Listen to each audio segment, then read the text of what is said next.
Make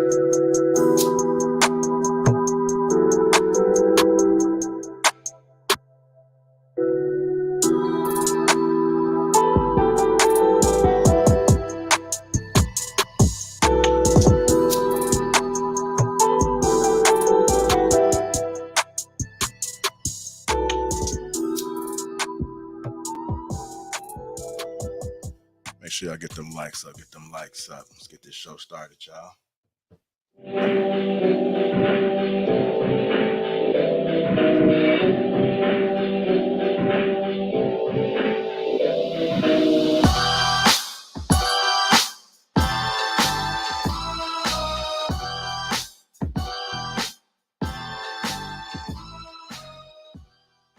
What's going on? What's going on? Welcome to Lapeef Sports on the Lapeef Network. Let me introduce the crew. We got Cal. We got Ava, Hank, Jay, and me and myself, Lapeef JR. Welcome to Lapeef Sports. How y'all doing, gentlemen? How y'all doing? Doing pretty good. What's good with y'all, man? Another great week. Oh, yeah, absolutely. Absolutely, man. It's always a great week, man. It's Sunday. You know what time it is. We got a lot of things going on in the sports world. I'm just glad to be here with you guys. If you guys just tuning in, make sure you guys hit that like button. Also, make sure you subscribe to the channel. Memberships are open as well. Hit that join button. When you guys subscribe, it's very important because I get this question often. How's it that I missed you guys live, or I finally get a chance to catch the live? When you set the note, when you subscribe to the channel, hit that bell, slide it to all. That way, any program that's being aired, you won't miss it. Any video that drop, you won't miss it. It's going to let you know about every single thing that's going on when it comes to the Lapeef Network. So that's very important. Now that we got that up, I've seen a few people in the chat. One on Just Jay and 404 Tyler. Let's get this show started, man. First topic of the night. Who was that who dropped out? I think might be back. First topic of the night, man. We're gonna discuss that fight last night. Jake Paul KOs Tyron Woodley. Tyron Woodley got knocked out. I see Hank just came back in. There you go, Hank. Welcome back. Man, fellas, I may be struggling streaming this day. Nah, it's all good. I got that P right. Yeah. I mean, just go ahead and if you need to reboot, then reboot or something like that if it keeps happening. Okay, bro. Sometimes you might got to reboot your router.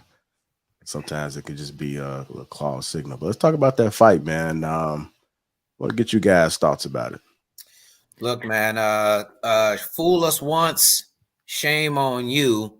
Fool us twice, shame on us.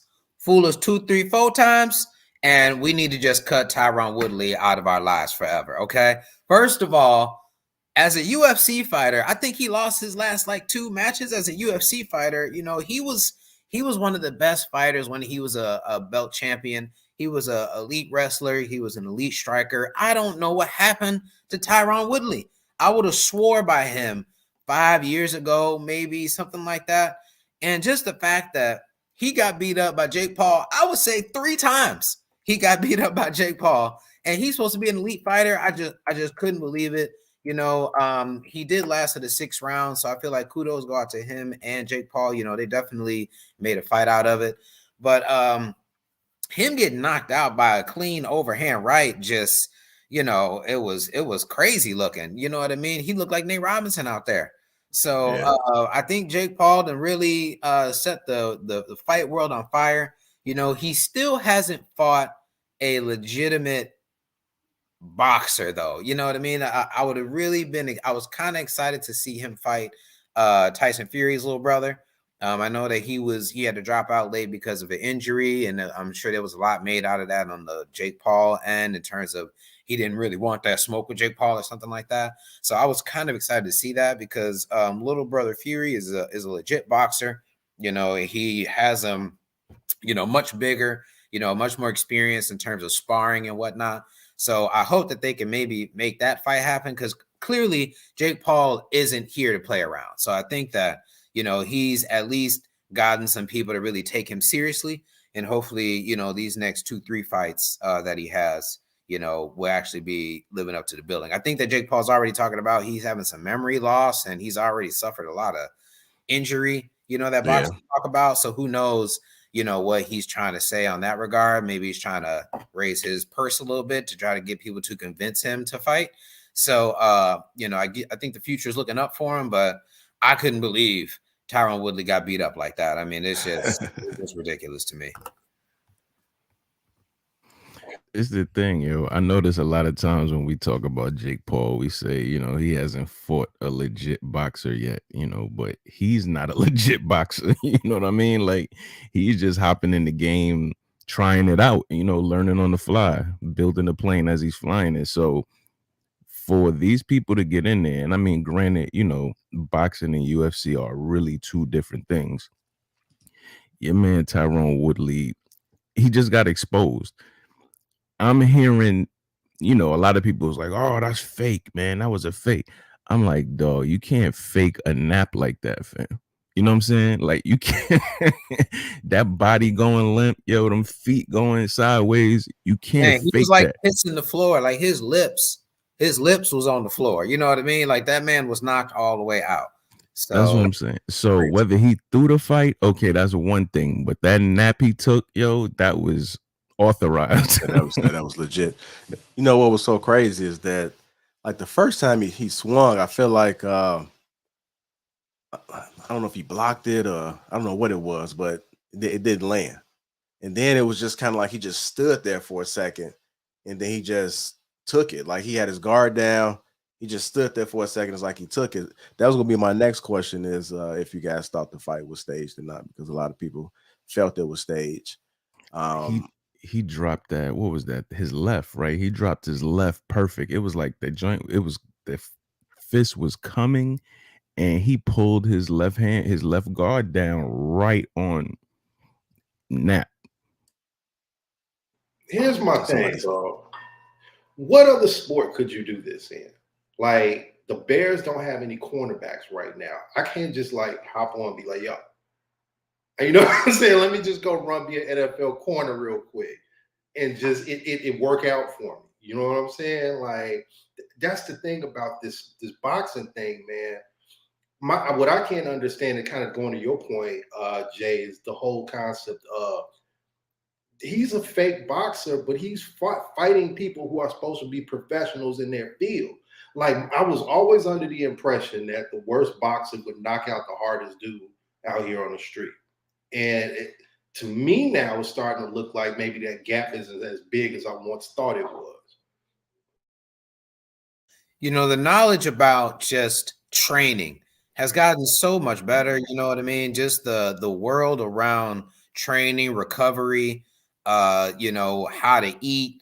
There's so much information on being a fighter. You can go to there's a UFC or MMA type of gym, every 2-3 miles, depending on where you live. So in terms of just having the knowledge to get to that level, especially when you're fighting people who are at your same skill level, it's not like he's in there with Triple G, you know what I mean? So in that regard, he still does have some ways to go, I would imagine. But at the same time, just to your point, Avon, I think that it's because the training has gotten so much better, the knowledge around how to take care of your body. And Jake Paul's not a small dude, you know what I mean? So I imagine in his mind, he still has that physical, the physical advantage over certain guys that he's fought. I don't think that he's fought a guy bigger than him yet. So he fought Nate Robinson. Right. I was just going to say that, bro. Like, Nate Robinson is a professional athlete. You know what I mean? Like, this dude just got up off the couch and said, you know what? I'm going to be a boxer. And just went with it. You know what I'm saying? Like, you can't just get up off the box and say, I'm just going to go be point guard for the Lakers right now. Let's see how it goes. You know what I mean? You don't work like that in any other sport. So that's the thing. I'm like, the talent gap cannot be that wide where a rando can get up off the couch and do your sport and win. Let him not you. In my mind, it was like, okay, somebody's going to put this dude to sleep and injure him within the next couple of fights. Now you have to entertain the fact that, okay, what happens when he fights a real fighter? Can he last? Can he actually have a chance to win? Like, the conversation has shifted from it being a circus to, is he viable? And I don't know if that happens in any other sport. Yeah, it's one of those things, man. I think they look, man. How do you keep letting this white guy beat these brothers, man? I mean, a lot of them probably look like that. They probably thinking that. So they get in that ring with old dude, and he's killing them. Right, right. He is killing them out, man. But I Haymaker. think it's like this, man. Wilder, Woodley, there's some guys you just can't mess with, man. Wilder can't mess with Fury. Woodley can't mess with Paul. Just let it go, man. Move on, dog. Yeah. Take your I L agree. and move on. I agree. I don't even think it should be even a third fight. For what? Frank Gore and Darren Williams also fought, and I saw Frank Gore got slept too. Now that's a whole other ugly situation because Darren Williams was in there looking like he was taking out all his past aggressions on Frank Gore. Hey, I don't even know what they did that for. They both. I don't know if you've seen some of the images that they show of Frank Gore when William was hitting him, but just that look like what the shit? He looked like Leon Spinks out there getting beat up. I don't know what's going on. He had that what the shit moment on his face right there. With his face was out like, damn. Like you said, Darren Williams, he's still mad because his NBA career didn't go as planned. Like he said, he got the blonde hair. I'm like, damn, bro, what's up? Yeah, I'm trying to understand that. I think I ran across that he was going to be fighting about like 3 weeks ago, and I sent it to my guy because I was down there with him, right? I mean, he was literally like my neighbor, like right across from me. So before NBA and all of that stuff like that, man, we should kind of chop it up, and I just kind of seen how just everything just started coming, how his whole life changed, like right then after that year, and they was sending him all type of stuff, man. It was going crazy, but I was surprised he was fighting. I'm like, Darren Williams fight? Yeah, so he has a MMA and boxing gym. He has like a few like training gyms. So he's in there sparring, you know what I mean? But I definitely agree with y'all. He was in there taking out his 10-day contracts and overseas ball games on Frank Gore, man. And Frank Gore, how did he look? How did Darren look? He looked good. He looked angry. Like that.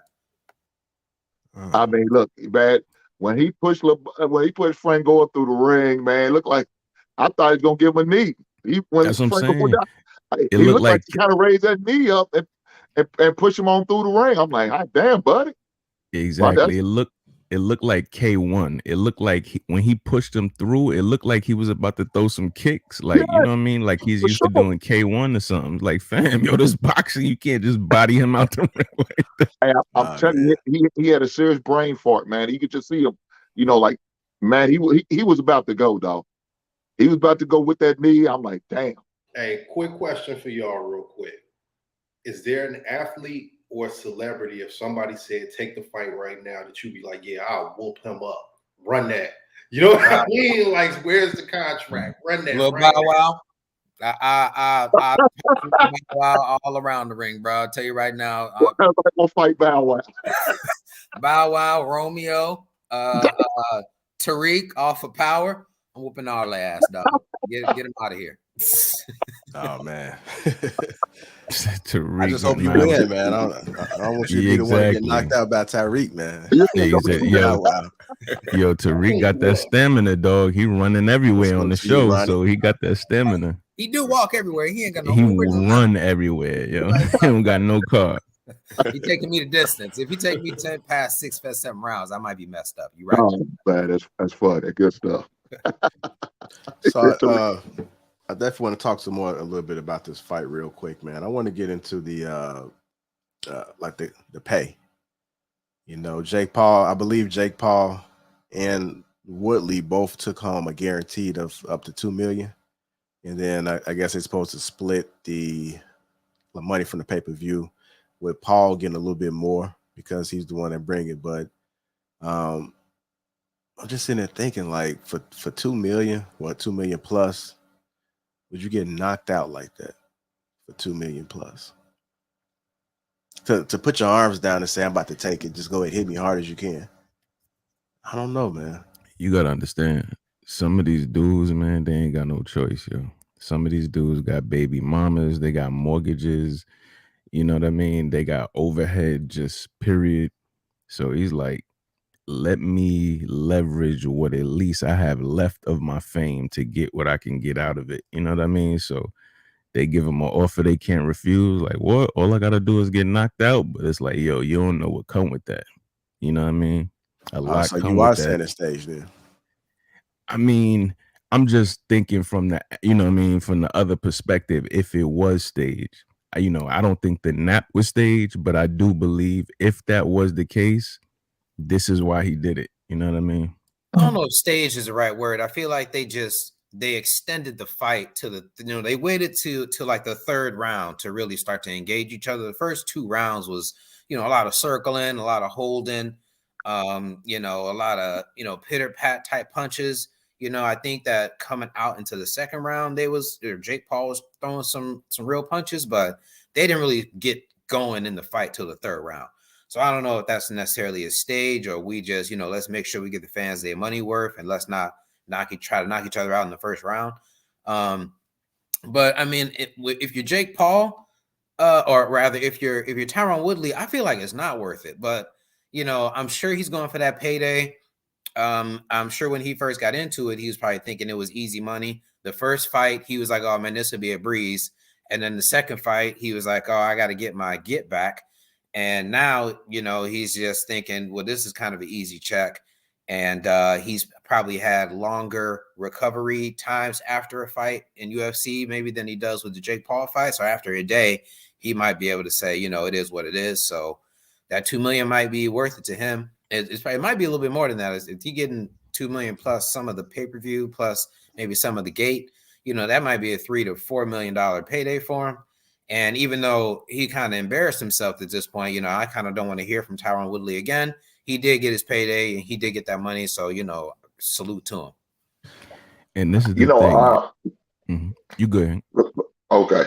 You know, plus, I mean, I don't know how real it was with Jake saying he would give him an extra, $500,000 out of his purse if he knocked him out. So Willie had a little extra incentive, you know, to go for gusto. But unfortunately, the shoe was on the other foot. You know.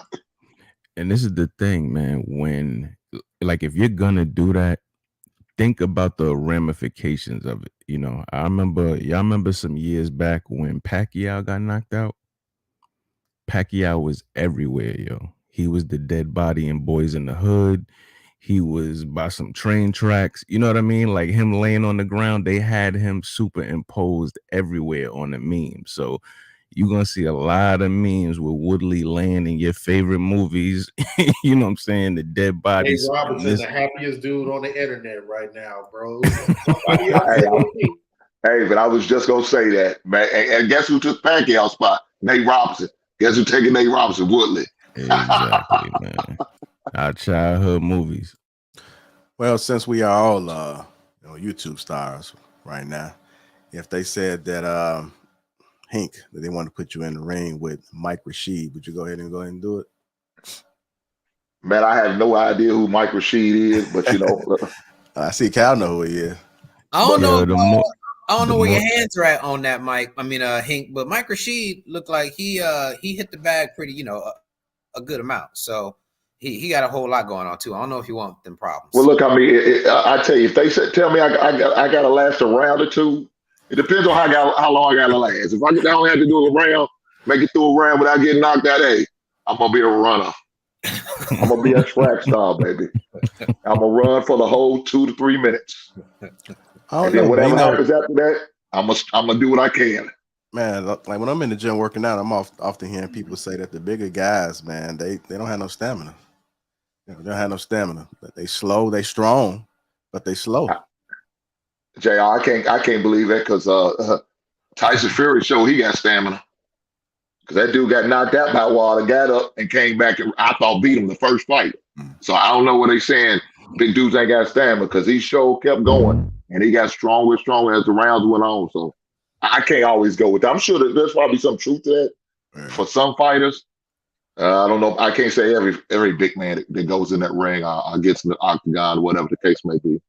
All right, Hank, but you got to swing one time, Hank. You got to swing. Oh, well, yeah. Hey, can't look, be around there running. They be like, man, he was running around. He was just running around. Hey, Jay, I can't do the old rope a dope, baby. I can't, take some hits, maybe throw a jab to the body. I don't know, man. Hey, I don't know. Like I said, I really don't know who the guy is, but hey, that price for 20 mil, 2 mil, yeah, I'm gonna try. I'm gonna get a little. I might throw one punch every 30 seconds. That's about all you're gonna get out of me. Because I got to use the rest of my breath trying to run from his big ass. Your ass here, Hank, holla. Hey, I just hope I don't come out there looking like that chick that fought on the fight before. Oh yeah. I don't know if y'all seen that the two ladies fight. Hey, that chick face look rough. I'm determined they don't feel pain the same way we do, bro. The way they take punishment in the ring, like they say that we never be able to handle birthing a child. Every time I watch a fight, a lot of times with women, they both doing the punch each other in the face thing. At some point in the fight, I'm like, y'all don't feel that, bro? Like, what do you want? Like after 3, I'm a grown man and I've been in confrontations before. And after 2 to 3 shots to my face, I got to take a step back. I need a breath. You know what I'm saying? Like I need to reevaluate what I'm doing here. And for them, it just don't seem like they feel it, dog. I can't see it, bro. Yeah, some of the bloodiest fights and the most broken of noses be during women's fights. So I don't know how they do it either. They be looking rough and tired and beat up, just to take home 30,000. So I don't, I definitely couldn't get in there and do it. Bro, I just Googled a picture of your man because like Hank, I didn't know who he was. Nah, I'm not getting within 5 feet of him without a pistol. No, I'm good. I'm good, bro. Mm-mm. And you got to think, man, when you tired, them hits hurt so much more, dog. When you exhausted, it feel like you got hit with a damn rocket. You know what I mean? Them rib shots. Hey, there. Welcome to the show, Sway. Doing, brother. Thank y'all for having me. Appreciate the invite. What's up? What's up, fella? Good, man. Y'all? What's good, fellas? I appreciate the super chats that came through, man. Thank you guys out there. Make sure you guys hit the like button if you're just tuning in. Also, subscribe to the channel. Set the notifications to all so you don't miss anything that's coming, man. We're going to kick it right back in, man. We're going to talk about Deion Sanders. He's been in the news once again.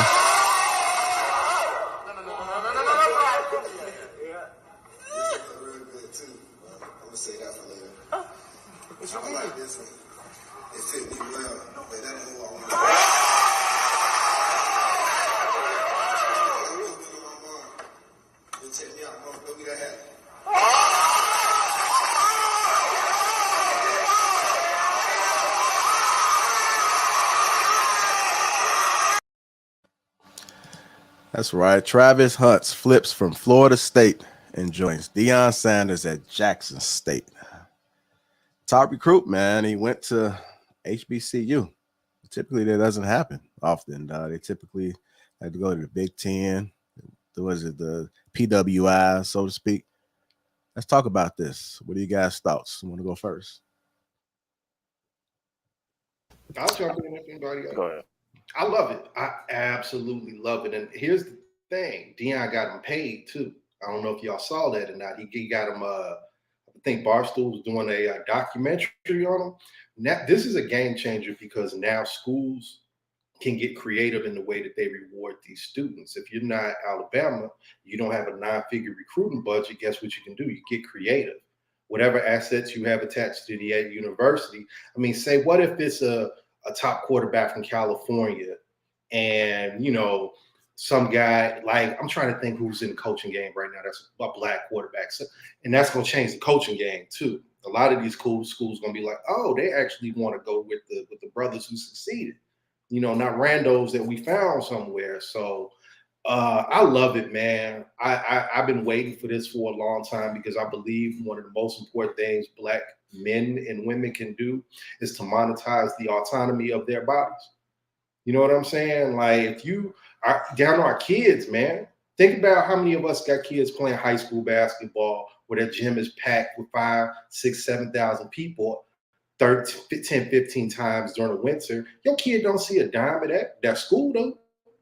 You know what I'm saying? That coach do. Your kid don't see none of that, man. I believe if a person steps on a basketball court or a football field and people are paying to see him, that person should get a majority of the money paid to see him.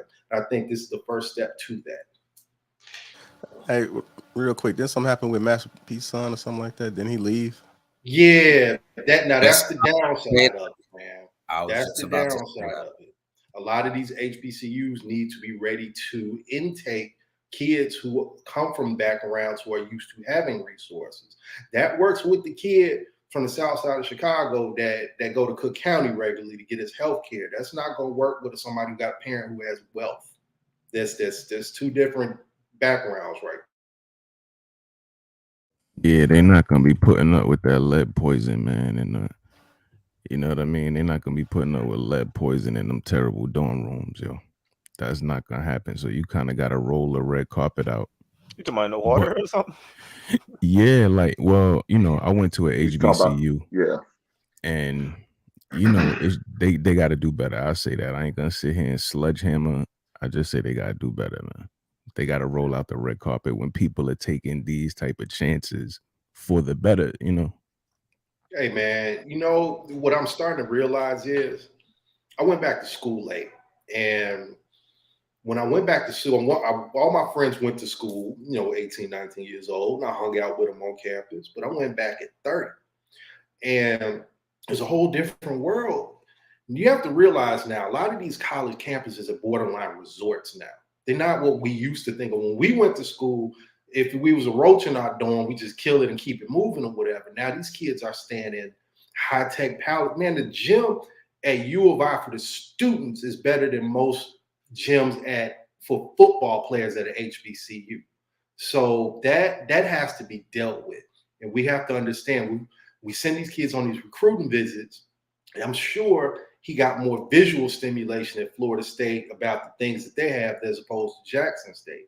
And I think that's kind of the cool thing about it is that the kid was able to look beyond that and say, I don't need all that. All I need is prime, and all I need is a little bit of bread. I'll be fine. And that's going to work in a lot of HBCUs' favors. They got the resource. They have the human resources to do it. They might not have the financial resources to do it, but they have human resources.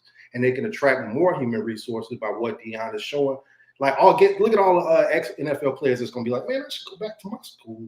You know what I'm saying? Like, it's going to happen, bro. It's going to happen.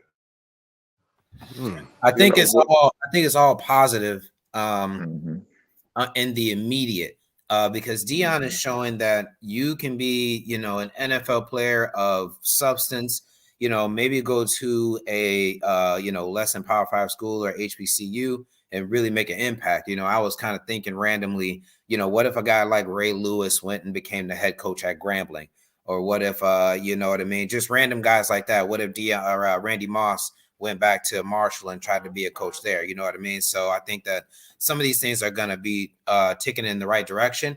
However, there are still some things that in the long term don't necessarily work with HBCUs. For example, the transfer portal.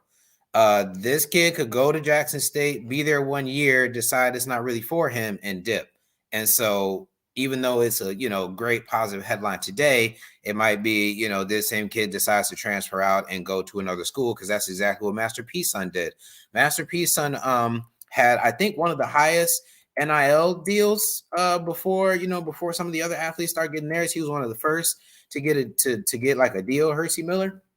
And he went to Tennessee State, and Master P had to pull him out. They didn't have the medical resources, and it wasn't necessarily the staff, but just the school's financial and medical resources were lacking compared to some of the other schools.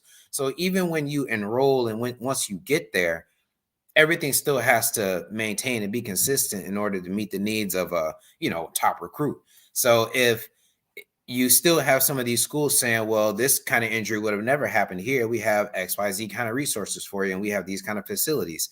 As hard as a parent, at least, to ignore that, even if the kid might want to be a part of, a legacy building type of situation where they can change the tide, that person's parents still have to sign off on that, giving the kids a minor or however that would work. So if they walk in, they're with the kids sometimes on these same college visits.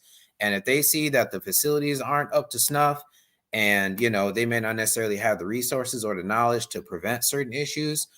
It might still be a case where HBCUs are playing second fiddle to some of these Power 5 institutions just because of the simple financial backing that some of these places have. So Cal, if you were Travis Hunt's father, you would advise him to go to Florida State? I would definitely I would tell him to follow, do what you want to do, because I'm not going to keep him from having that experience. If he wants to go to, a smaller school at HBCU or whatever it is because he likes to coach or he feels one with maybe some of the other recruits that may get there, I'll let him experience that and let him see it on his own. I wouldn't necessarily push him into that, only because you have the transfer portal. You can transfer out, and if you're still talented, no injuries, you'll be able to still get to that school. If they need you this year, they'll probably still need you next year. But what if he goes there and he gets injured? I mean, that's then would it have been worth it? Yeah, I mean, and I would say no. It probably wasn't worth it because again, if you were Travis Hunt's father, what would you advise him to do? Not telling him what to do. What would you advise him? I already know Avon said that it's a good thing, so he would have told him to go to the black college. But for you, I probably would advise that too. I would say that if that's what they want to do, I don't want to say no, don't do that. You got to go to this place because if you get injured, they'll recover you better. That's true, but I don't know if I would want to put that in their mind. I mean, if you just advising them to go here. You don't really say why. You just say, this might be a better fit if I was giving them advice, I would be more comfortable with saying, go experience that, go do that. And then if you don't like it, we'll have to try you in the transfer portal. But that's assuming they don't get injured, or they don't get into any trouble, anything like that. It's just strictly, you're going to go for the experience. And if you don't like it, we'll explore transfer options. Since that's such an option, and even some of the highest, recruited players do it. Even Spencer Rattler just transferred out of Oklahoma. He going to South Carolina. So, it can be done. So I would say that first year, even like when you're not, not to deviate, but even when you're not an athlete, I would advise kids, go to junior college first, get that under your belt, and then try to, go to the big institution if that's what you want to do, if that's what makes you more comfortable. So I would, advise my son to do what they want to do. And then if it's not working out, that's when I'm going to step in and say, okay, well, we need to make sure we're making the right decision for your future. All right. Yeah, I don't know. I probably would advise my son to go to Florida State. I'm going to be all the way honest with you guys, man. I mean, I'm all for the black college program, and I'm all for uplifting and getting them better. But from the initial opportunity, I would have told him to go to Florida State. I said, things don't work out at Florida State, then let's look at Jackson State. I think a lot of these HBCUs are not going to really benefit from the guys who actually commit and go to the college right out of high school. I think they're going to benefit from the guys who are not getting the opportunity they feel like they deserve in college and transferring down. That's when I think they're going to get most of their big time players or the opportunities right there. If I was a major college, I would go to the major college, hands down. I mean, because I don't know if y'all got any kids. My son has had an opportunity to go on a couple visits, and some of the questions I asked him, I tell my son, I said, your two best friends are going to be your trainers and your strength and conditioning coach. Those going to be your two best friends, because your strength and conditioning coach, you're going to see him all season, all year round. There is no all season without him. He's going to be involved. He's going to be that guy right there with you most of your time, more than any of your position coach, more than your head coach or your assistant coach or your defense coach, more than any of them. Your trainer's going to be there because in case something goes wrong, you get hurt. And also, man, there was nights, man, I didn't have no food. Guess who I went to go see? The trainer. They always got snacks. Always got snacks. So I made sure I was in good with them. But that was some of the questions I asked them. I said, how's your training facility? What does it look like if a player gets hurt? How do y'all rehab them? Or what's y'all methods? Or do y'all believe in the holistic amount of training and rehab, or do y'all take the medical approach? So those little things I want to know as a parent, what they're going to do to my child, just in case if he gets hurt. You know what I'm saying? So those are little things like that you should always ask. And that's a good question, man, because the average person is not thinking that as far as rehab. You're thinking my kid is great, they're gonna have a great time. But when they get injured, you know what I'm saying, in these facilities, throw your kid a damn pack of Advil and a heating pad, yo, like all hell's gonna break loose. But like you were saying about the HBCUs, you know, really targeting the kids who are having issues at the PWIs. You know, I mean, I want to say like Aaron Hernandez, that type of situation, people that got kicked out, you know, those would be the best places to start, because I feel like you're aiming too high. I mean, that sounds bad, but you don't have what it takes to accommodate the people that are going to be giving up this just to get this right here. You know what I'm saying? So, you know, and you're going to turn them off. And what they're going to tell the next person is, yo, I got hurt. And yo, they gave me a damn heating pad, told me to just chill out, you know, take a few days off. Like, nah, dog, where's the trainer? Yo, where's the karate chops? Where's the masseuse? Like, work these kinks out, fam. Where the suction cups at? Them ones that you put on your back. They probably don't know nothing about that. Right. Them massage guns. I need all that. I need all that. But I you know, I look at it like this, man. I'm happy for the Travis Hunter guy, man. I'm happy for him. I'm happy for Coach Sanders or Coach Prime, however you want to be addressed. I'm happy for both of them. I follow him on Twitter, man, and he always has a encouraging and inspirational word to say, man, every day on Twitter. So I don't know if y'all even follow him, but man, it'd be a good follow for you. But just seeing what he does, he's always putting it out there. Hey guys, whoever's in the transfer portal, give us a look. He's recruiting guys who's not even all the way out. He's still putting it out there. Hey guys, we here. You know, if you need a place of home, a place to learn, to get better, to do this, get opportunities, come on down to Jackson State. But that's what's supposed to happen. And like I said, I think that's where he's going to benefit the most, is in the transfer portal, man. Take advantage of those spots. And I think they'll be all right. But think about football, like you said, you got to have at least 22 to 25 good players to make a real difference. Basketball, you get away with 2 or 3. Football, you're going to need about 25 to make a real difference. Right. Here's my thing where I think they could really like jump on the opportunity. I remember when I was in high school, Howard, Hampton, JSU, all those schools were up north in the CPS system. I know they recruit Detroit, Milwaukee, those areas. I don't see a lot of those kids on HBCU rosters anymore. Like I'll see kids who are legit D1 prospects here playing high school football here, and they're weighing like Illinois State, Indiana State, Northern Illinois. I'm like, hey, none of those places sound no fun compared to Jackson State. Like, just even from I want to go somewhere and have fun. Like, you told me I had to pick between living in up in DeKalb for 4 years, or I could go down to FAMU. Well, son, where's the paperwork? You know what I'm saying? I'm not here. But hey, was you looking at my bio, baby? That's some of the schools that was recruiting me, baby. Oh wow! I mean, I know what's that was at the Ohio Valley Conference, the MAC. You know, like I'll be wondering, like, okay, if your options are to go to Kalamazoo, Michigan, or Louisiana, I'm like, what you doing here, bro? Y'all don't even want to be in the first place. That's why we ain't got no legit college football in Illinois anywhere, because everybody's trying to get out. But I just wonder, like North Dakota, I see kids going to North Dakota State from Chicago, but don't go to HBCU. I'm like, you really want to go to North Dakota for 4 years? What are you doing? So I think that's where they got to really make. You don't got to go get the 5 stars. Go get the 3 stars or the 2 stars that, could be coming home instead of going up to the mountain somewhere. It's just weird to me, man. And build them up. I'm curious though, what that'll do to the Illinois and the some of these other schools that really don't, the South Carolinas and things like that, where a lot of these schools were getting the guys who don't get any playing time in Alabama and Florida. They was going to these other schools, you know what I mean? Texas Tech, things like that. So now when these kids start to go to HBCUs, it's probably going to be, I don't know how large of a change it'll be, but I think it'll have some ripple effect on that end too, because now you're thinking all these other Power 5s schools that may not have the best records every year, but they're still part of the conference.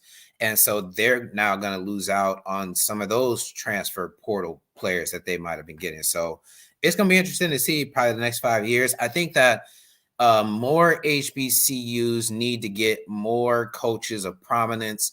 They need to try to find a way to get some more money, whether it's TV deals or whatever it is. They need to try to generate more interest and more opportunity into that, because Jackson State is all good, but they need more. They need more teams to be more competitive. That way, it's more attractive overall.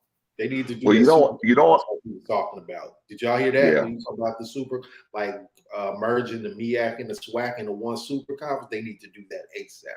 Not tomorrow. Why not? They have to do that, man, because that's what everybody fans are at. Florida A&N, Howard, all the East Coast HBCUs, all the South HBCUs, all the big time. Hell, bring Morehouse up from D2. I think they either D2 or D3. Bring them up to D1. You have to find those HBCUs. When you say it, people be like, "Oh, I know that school." You know what I mean? Like those are the ones that have to, pull it together and start competing at a high level.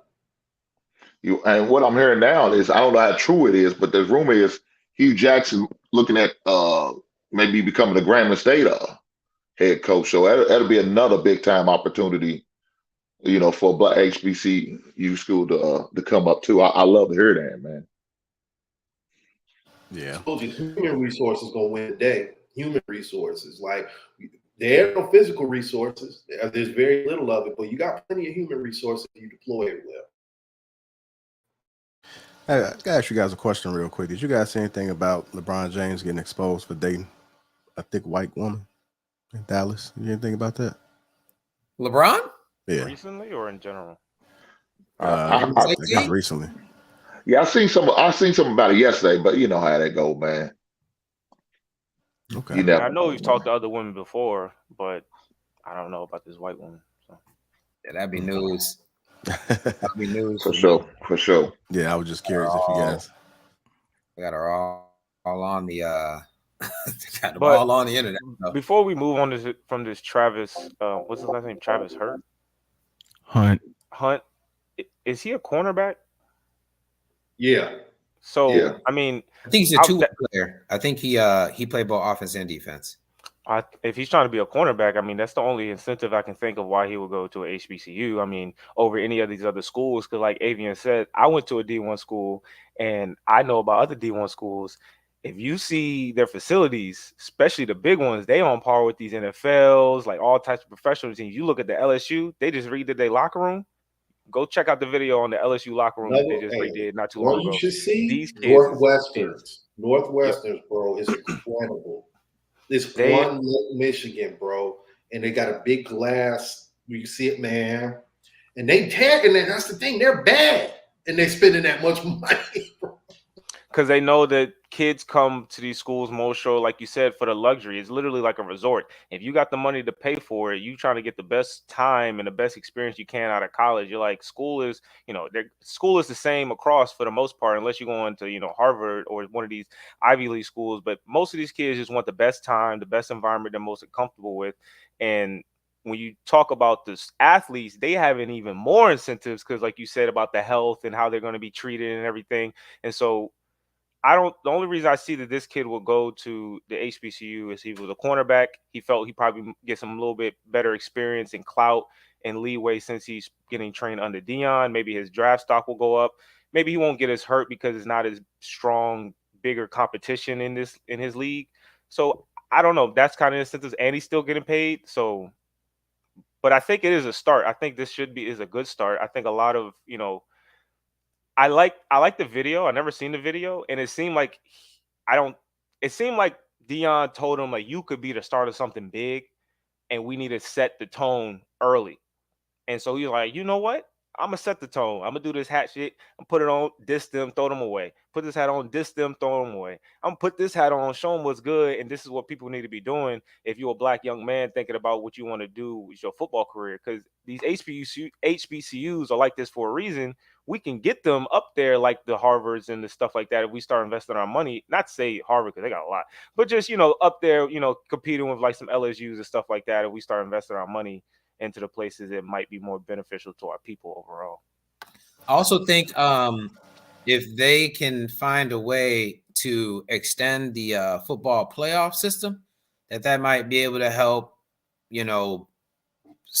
finesse HBCU school into that. I know that they're definitely a few years away from extend the playoff from 4 teams to 6, 8 to 12 teams. But if they do find a way to do that, they got all these bowl games that don't mean anything. So if they're able to create some kind of playoff system that, schools like Grambling and Jackson State can participate in, I think that that'll also. They just need more sponsors and advertisements. Like they literally, most of these schools have a sponsor of some kind, if not multiple, running their concessions, running their shoe brands, running their, jersey sale, whatever it is. They got a bunch of sponsors. It's not just like their alumni are paying for everything. So I think we need to look there too. Fellas, we might be pushing it too much when we say competing with these major schools now. The major schools, what we consider the major schools, they probably won't compete with. But the lower level, like somebody like Vanderbilt, they could compete with a Vanderbilt.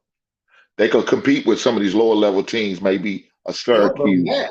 They should at least be on par with the MAC. They should be able to be on the same level with the MAC. Like Kent State, Miami of Ohio. Yeah, you're right. You're right. I mean, at least that. But when you say these brother, these guys will spend billions if they have to in order to stay ahead of the little man. They are not going to let you come up there and be with the big dogs. They will go into the billions, not millions. They'll spend billions if that's what they have to do to stay on top. The big schools don't play. They don't play. On the mentality of maybe the younger generation if they want to set a final thoughts on this, y'all. So I don't know. I don't think, like I said, I don't think this guy. I mean, he probably got a lot more money offers and better deals. And like I said, I think it's more so if we can get a better mentality. Okay, we don't have to get the best of the best. Let's see, bring it down a little bit. If this is still a good deal, I'll take this. And if this means more to the next generation or more people, then they might do it. And I think they should consider that. A lot of these young athletes or these parents, when they talk to them, like, hey, son, you are going to get less. You probably aren't going to get as much as you would there, but this might help, future generations and grow. So if you want to be a part of a movement, then do this. And it's your choice, though. But I would give them all the options and lay it out. Plus, JR, you said, go ahead, Kyle. My bad.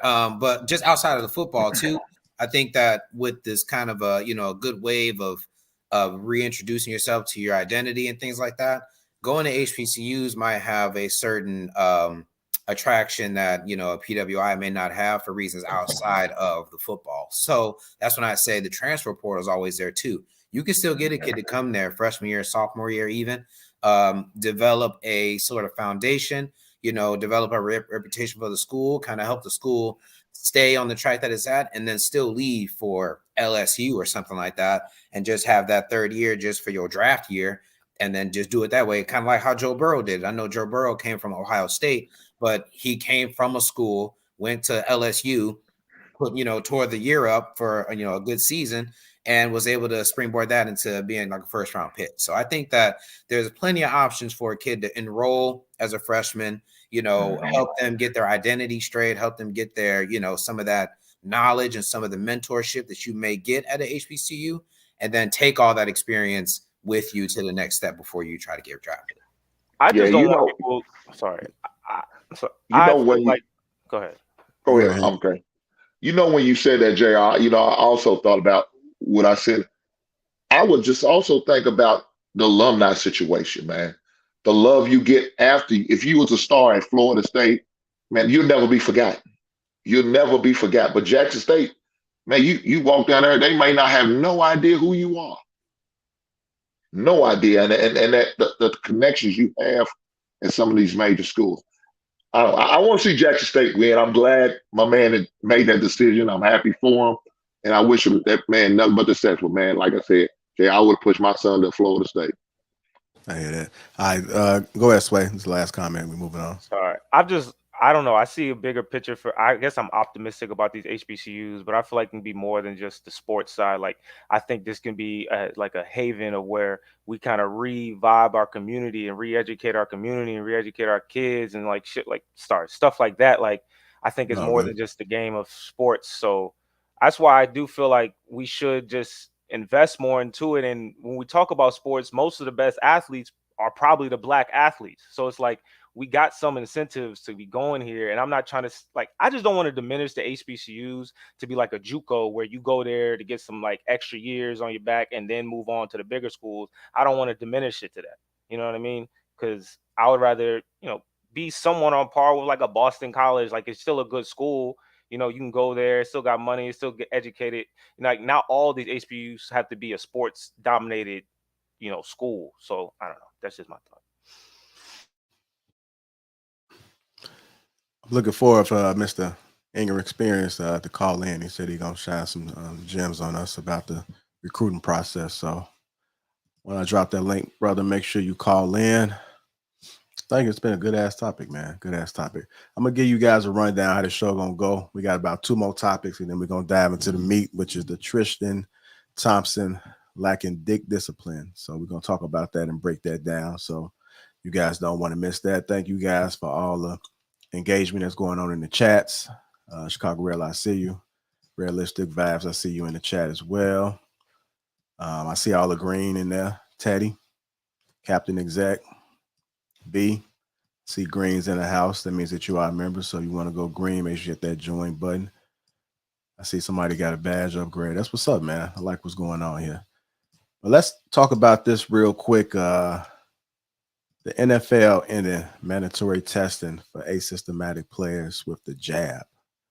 And then we're going to transition that into the Kyrie Irving situation that seems to be going on. So let's talk about this. Start with you, Sway. I know you got here not too long ago. I mean, it's weird with the asymptomatic players because it's like they don't show symptoms, right? So it's like, why? How are we gonna? I mean, I think they just don't want it as a headache. They have so many players that they have to go through and get through these protocols. They're like, we can't necessarily worry about the people who don't got any symptoms. It doesn't seem like they're the issue. They're not sneezing and coughing on people. So I don't really have much to say on it. I think it's a business for the most part. And if they're going to be able to, whatever the CDC or the government allows them, as much leeway to not put so much pressure on their players to do all these, testing and, checkups and all this other stuff when they got other things to focus on, they're probably going to do it. I don't really have much thought on this. I didn't really do much research on it, but I guess I would just see it as a business move. Yeah, that's how I look at it too, man. It's like it's all about money, man. It's like now that everything's starting to die out, it's like let's get back to this football. Let's get back to this football. They're not even really caring about testing people. They trying to eliminate it. They want people to show up to play football. They want to sell out those stadiums. They just want to make money. They want people to come make money. What do you guys thoughts, Hank? Man, looking at it going across the screen, it's talking about anybody who's maybe asymptomatic but has the jab.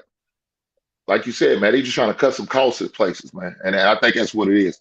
You already had your jab, so you clear on that with our protocol. So ain't no need of me going and stuffing this thing up your nostrils, 2 or 3 days a week when I could spend this money on maybe somebody who chose not to for umpteen reasons why they chose not to get the jab.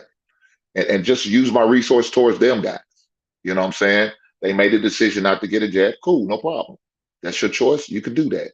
But we need you in here 3 days a week so we can test you. I think they're just trying to cut some money somewhere. Some of them owners, it's probably come out of the owners' pockets. So they're like, hey, man, I can't do this. We're not going to do this. Some of it depends on what state. Some of the states may still have restrictions, attendance restrictions. Who knows? So they say, if I can cut some money here, save some money, that's more money in my pocket than I ain't got to come out of pocket to spend on these, these tests. And so I just think maybe, like you said, it's an opportunity to save money in a different way and not have to worry about the people who already got the jab. That's all I think it is.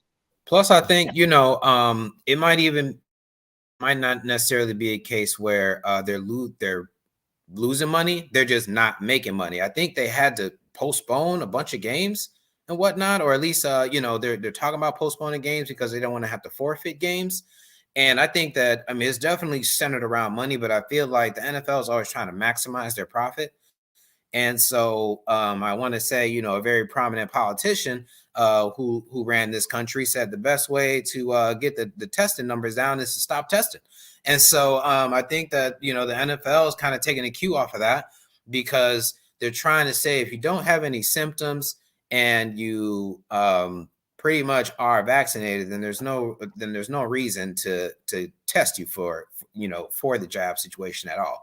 So I think that's just in response to the fact that I think the NFL had like 100 players in protocol across the whole league. So they can't have them kind of issues where there, you know, there's calls for them to postpone, or there's calls for them to just revamp their entire process. So I think that they're just saying, you know what, if you're not looking sick and you already got the jab, we're just going to leave you alone. Come let us know if you start coughing or something. And I find that so interesting because they went into this regarding player safety and, you know, awareness and whatnot. And I don't know if this is further evidence that they've gotten more information so now they can make a better decision about player safety, or if the money situation is becoming so dire that they're just like, you know what, we were testing y'all, but forget that. We're not going to do that no more. Just let us, you know, you let us know if there's something wrong with you and we'll go from there. So it's definitely money related, but I think they're just still trying to maximize their dollars and not so much worry about having to pay out anything. Yeah, that's it. I mean, that's the primary reason, man. It's definitely business related because they've been taking a hit for the past year and a half. So they got to cut costs different places. They did an evaluation to see where it could be cut. And they probably realized that that was one of the things that was high on the expenses. Yeah. For me, I think it's definitely money related. And then it's also, I think it depends on it's going to be an owner driven thing one way or the other. For some, it might be the money. I think for other ones, it's competitive. You know, if you're paying a quarterback, what, $2-3 million a game to get out there and throw that ball, you don't want them testing people coming around pulling your quarterback off the field. You know, you got Uncle Rico back there as your backup. You don't want to see Uncle Rico. Talking about some COVID protocol left and right, and you still negative. You gotta take 4 tests a day and stuff. Hold on. Hold on. I very much disagree with the idea that they have to postpone or delay the games because they roster ain't as good at the 2 and the 3 and they practice squad. That's not that ain't got nothing to do with COVID. If all your guys was injured, it'd be next man up. So if you know, when it comes to this kind of issue, I think that it should still be next man up. You got to call that dude up from the practice squad. He on the practice squad. He getting paid too. So you know, the backup quarterback in the NFL is not next man up. This is not Alabama, bro. There's not a problem. They come in. They better call Colin Kaepernick, see what he's doing, and put him on out there. You know what I mean? It's like they're avoiding him for some reason. 2 weeks ago, bro. Like for real, your scout team quarterback, your practice squad quarterback is usually 2 to 3 weeks from selling insurance. You know what I mean? That's not the dude you want giving the ball to anybody in week 13, week 14, week 15, man. It's a competitive. But like you telling me right now, if Dak tests negative, you know what I mean? Like Jerry is gonna be okay with, you know, come on, practice squad, dude. Come on. No, Jerry's over there having don't they use, you know, educate me here on this. Don't they use the practice squad? So like the first team offense, don't they go up against the practice squad defense? Yeah, but they're bums though. They're bums. 97% of the dudes on the practice squad will never see an NFL snap. There are dudes who will be in the league for 3 years on the practice squad will never see an NFL snap. And they choose to do that. What's up? They're okay. I'm saying they're okay with that. They're like these are the people who are okay being the third, second, not you know, they're like, I'm just here for a check. If I'm here for practice, it is what it is. I'm here to get these guys right. My time in NFL. So I think what Kyle's trying to say is, why don't you have a viable third quarterback? Most teams don't have a viable first one. You know what I'm saying? So it's like your second and your third quarterback is often somebody who's never going to lead a team anywhere. Hell, a third of the league don't have that dude playing in the first place. So you can't. It's one thing to say, go down to the practice squad and go get me a left guard. It's another thing to go down and say, go get me an island cornerback. You know what I'm saying? Like, it just, they ain't that. They don't grow on trees. They're not walking around on the streets. So I think the owners recognize that and say, nah, man, look, we paying a lot of money for these boys to perform. We need them on the field by any means necessary. Damn that, Jay. All right, y'all. Want to pivot a little bit. Let's talk about Kyrie Irving returns. Kyrie Irving returns. So it looks like Kyrie took a stance for himself, right? Took a stance, held out. You know, some people thought it was done for him, but because of everything that's going on with conditions around the NBA, they had no choice. Now they need the brother. I think Harden out, KD out, right? And then Kyrie is supposed to come and save him now. Now we need you. Now we're willing to forget everything that we said, and Kyrie, it's all good. Come on back and make us some money. Let's talk about that, man. Yeah, they use the words a part-time capacity. Like, come on, fam, yo. You know what I mean? That's like a way of saying, like, we weren't wrong. You know, we still weren't wrong. I mean, it's nonsense, man. Even, you know, these rules that they didn't have a choice. That wasn't the Nets' decision. That was the mayor's decision. You know what I'm saying? Was it? There's an actual law saying that if you're going to play basketball in New York City, whether you're the Nets or the Knicks, you have to have the jab. Ain't no, we're going to test you 5 days a week. None of that. You got to have it or you do not play. You can't even go to a restaurant without the jab in New York. He can't play when they play against the Knicks, even if it is at the Knicks. So it's a New York thing. And I think it's also Toronto, too. He can't play against the Raptors. Well, let me ask you a question. I never understood why that didn't apply to visiting teams as well. Because if he's going to be playing in a part-time capacity, that means he's going places where they may allow it or may not allow it. We just don't know. That's the thing. We don't know who are the unjabbed of the NBA. So one night when, you know, the Utah Jazz pops into New York City and the eighth man off the bench don't play that night, we don't know it's because we didn't know if it was because he just coach didn't want to play him or if he didn't have jab. We don't know. You know what I mean? But I mean, back when Bradley Beal came into town, you know what I mean? He clearly has his stance. If you get tested and you come back negative, you can still play. So, and then there are some states that don't allow that regardless, like New York or, like I said, Toronto. But then there are some states like, you know, like Utah, they don't care.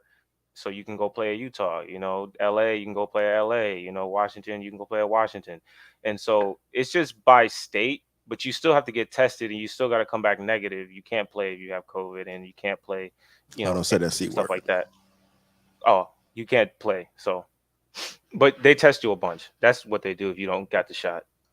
I know they talk about on a part-time basis, and I think with the struggle internet. It's like you about to sing. Hank, your internet struggling, bro. Take a breath. I got sunshine. I think it's crazy though. I think it's kind of crazy that you know, it's almost like Kyrie Irving is getting the last laugh or something like that. You know, when I first saw this, I was like, man, you know, all the criticism that he took, you know, all of the sports heads out there who was calling him selfish, calling him all kinds of names and just questioning his commitment to the team, questioning his commitment to the city or the state of New York, pretty much, and New Jersey. You may as well put them in there too. And so now for it to come full circle, and they're like, Kyrie, remember that time when we said you can't be with us? We were just playing about that, man. Come on in, get tested and come on back. That's our bad. And you know, I just find that so interesting because, you know, again, similar to the NFL, it was all about player safety. It was all about you know, awareness. looking out for everybody else. You don't get the jab for yourself, you get it for other people. And then as soon as that roster looking kind of crazy, and that's when they come back asking, if you still want to play basketball this year. So I just found it interesting that the NBA pretty much is allowing Kyrie to come back, and he's going to be able to stay by what he said. And, he kind of gets the last laugh here. If once New York lifts their restrictions, which I guess there's no way to even know when that'll be, he'll be a full participant and wouldn't have had to come up off his stance at all. I think it's even more ironic that there's so many people replacing the people with the jab that they don't have the jab. It's like, I don't know. I just find that funny. Yeah. All right, y'all. I'm going to go ahead and get into the meat, man. If you guys are just tuning in, welcome to Lapeef Sports on the Lapeef Network. Appreciate all the super chats that did come through. If you guys can, hit that like button. Also, make sure you subscribe to the channel. We're going to talk about Tristan. You guys seen the thumbnail. Tristan Thompson. Tristan Thompson is he has another one, as DJ Khaled would say, another one. It's been confirmed that it is his. He has accepted full responsibility, and there has been some talks about child support, about him saying, "Take the $75,000, don't take anything at all." And this is because of the way the Texas child support law is set up. But then I heard she moved to California, so I don't even think that can even apply. So she had the baby when she was in California. Just a whole lot of mess, man. We got a lot of things going on as far as him fumbling the bag, so to speak. I can't even imagine him being able to focus on playing basketball with everything that seems to be going on. It's like he's a reality TV star playing in the NBA right now. You got the Chloe still want to be a part of his life. This just kind of reminds me of even like PJ. The women are seeking opportunity, and the guys are just giving it to them. We haven't heard anything else about PJ, but Tristan just keep giving these women opportunity to be able to make money up off of him. It's not even about the kid anymore. It's about, I have a baby with you, so now I have a guaranteed income. So let's talk about it. Tristan Thompson lacking dick discipline. He ain't no different than Future. I mean, it is what it is. My guy, he don't care. He got money. He probably got some investment somewhere, and he don't like to wear condoms. Those women want a bag. He gonna just keep doing what he's doing, not learning until one day I'm tired of paying all these women, and maybe he'll go back to Chloe. I don't know, but he seems not like the brightest. I mean, you look at his stats when he was playing for the Cavs, but somehow he couldn't get more than 2 rebounds a game. You can't even do that. He really don't care about the NBA no more. He's like, I'm just here for a bag. I'm not here to be the best. I'm gonna live my best life. I'm gonna live my Wilt Chamberlain life and do what I got to do. It really seems like he doesn't have the mental capacity to overcome this. I think he's really in his own zone and wants to do what he wants so badly because he doesn't see himself as a star. He doesn't see that there's so much weight over his shoulders that he has a burden of performance to not do this. You know what I mean? So he's going to keep doing him. And then Chloe keeps taking him back. I don't know why. I would love to know the things that we don't know. Like this, like why is she still with them? Why are all these women? How is he getting whatever it is? But he's doing something weird. He's doing something right in his head. But I don't know. We all see him as dumb, and he just keeps doing it. So, all right. First, even the picture that JR selected, just look at Chloe in that picture, man. You know what I'm saying? You see somebody who she looks like she's trying her hardest to look like our women. You know what I mean? You look in that picture, exactly. You know what I mean? Like, come on, fam.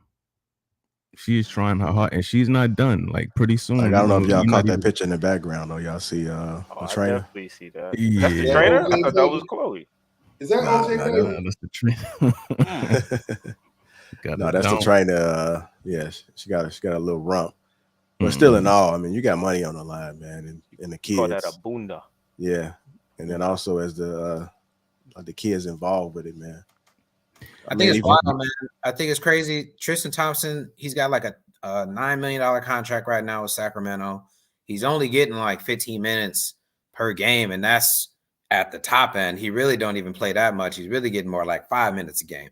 So I don't really know how all of this will impact his future in the NBA. I feel like, I don't know what he does well that teams keep picking him up. I know he's a big man. He's got some presence to him. He's getting about 7 boards a game. So, any team that needs a big dude for the cheap, I guess they go for Tristan Thompson. But, I feel like some of this speaks to just his discipline, as a reliable person on the team. You know what I mean?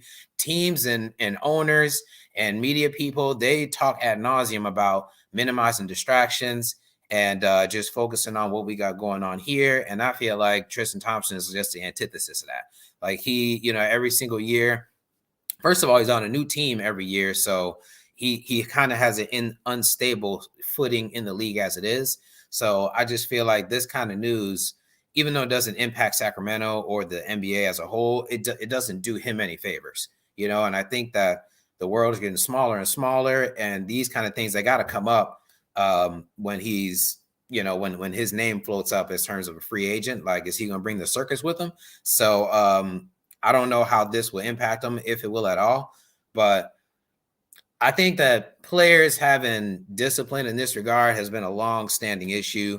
The more money and the more stature you get. Plus, he's, related to the Kardashians. So there's a lot of attention that he gets probably from other women. They want to try to stack up with Khloe and them. You know what I mean? They want Tristan to tell them how they compare with Khloe, pretty much. So, I feel like he's still riding that wave. And I'm sure he'll end up on VH1, some kind of VH1 special like they all do. But as far as his basketball future, I feel like this might be, 1 or 2 last years. I can't imagine however many other teams are really going to need him. He's going to be a 10-day contract guy before we know it. So, I don't know what to tell the guy. I've met him once or twice, and he seems like a cool dude, but his head is always just like, conquering. And so, you wish he took that kind of fire into his basketball game. He might be a more reliable player. He's like 6'11" or something like that. So he's a big dude.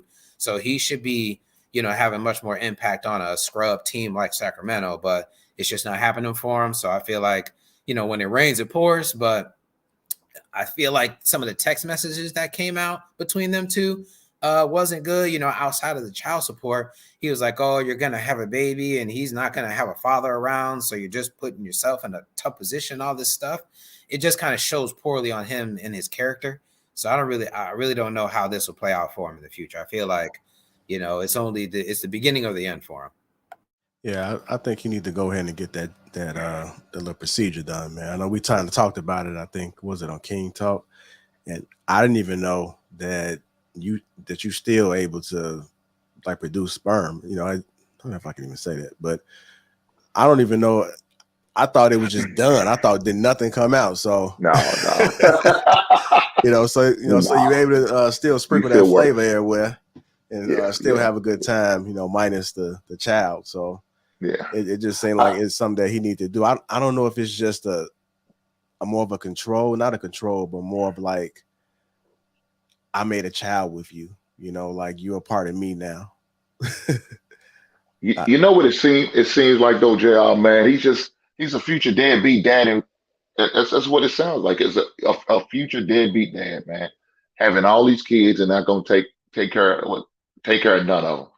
I don't know if y'all remember that running back for the used to play for Tennessee in college, but he played for the I think he also played for the Titans for a while. Travis Henry. Travis Henry.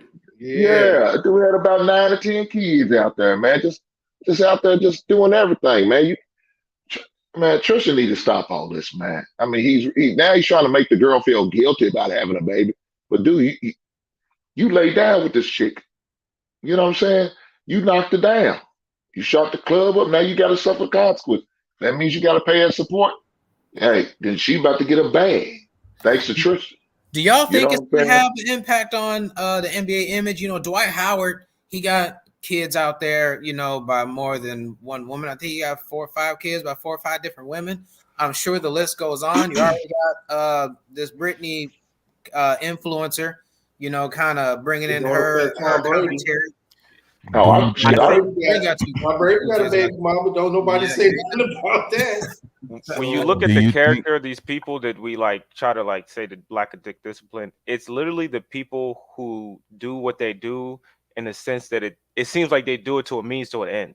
Like they're not trying to be the guy, they're not trying to whatever. They're trying to live their best life and just play sports, get the bag, whatever they get, and then go live their best life with that. And then when they ain't got the bag no more and they finally don't have that means to an end, it seems like then they want to be like, oh, take care of my 7-8 kids. I want to be around them more because he ain't getting his means to an end no more. And now he's struggling. Now he's probably going to work at a car lot or rely on his connections from back in the day. Stuff like that. Like it's very weird with these athletes that don't see it more as a legacy and see like you're trying to build connections and build more out after football. They literally just see football or basketball or whatever sport it is as a means to an end, and they're going to live their best life. so do you think them dudes would have? Do you think they would have benefited from that throat goat 1-on-1?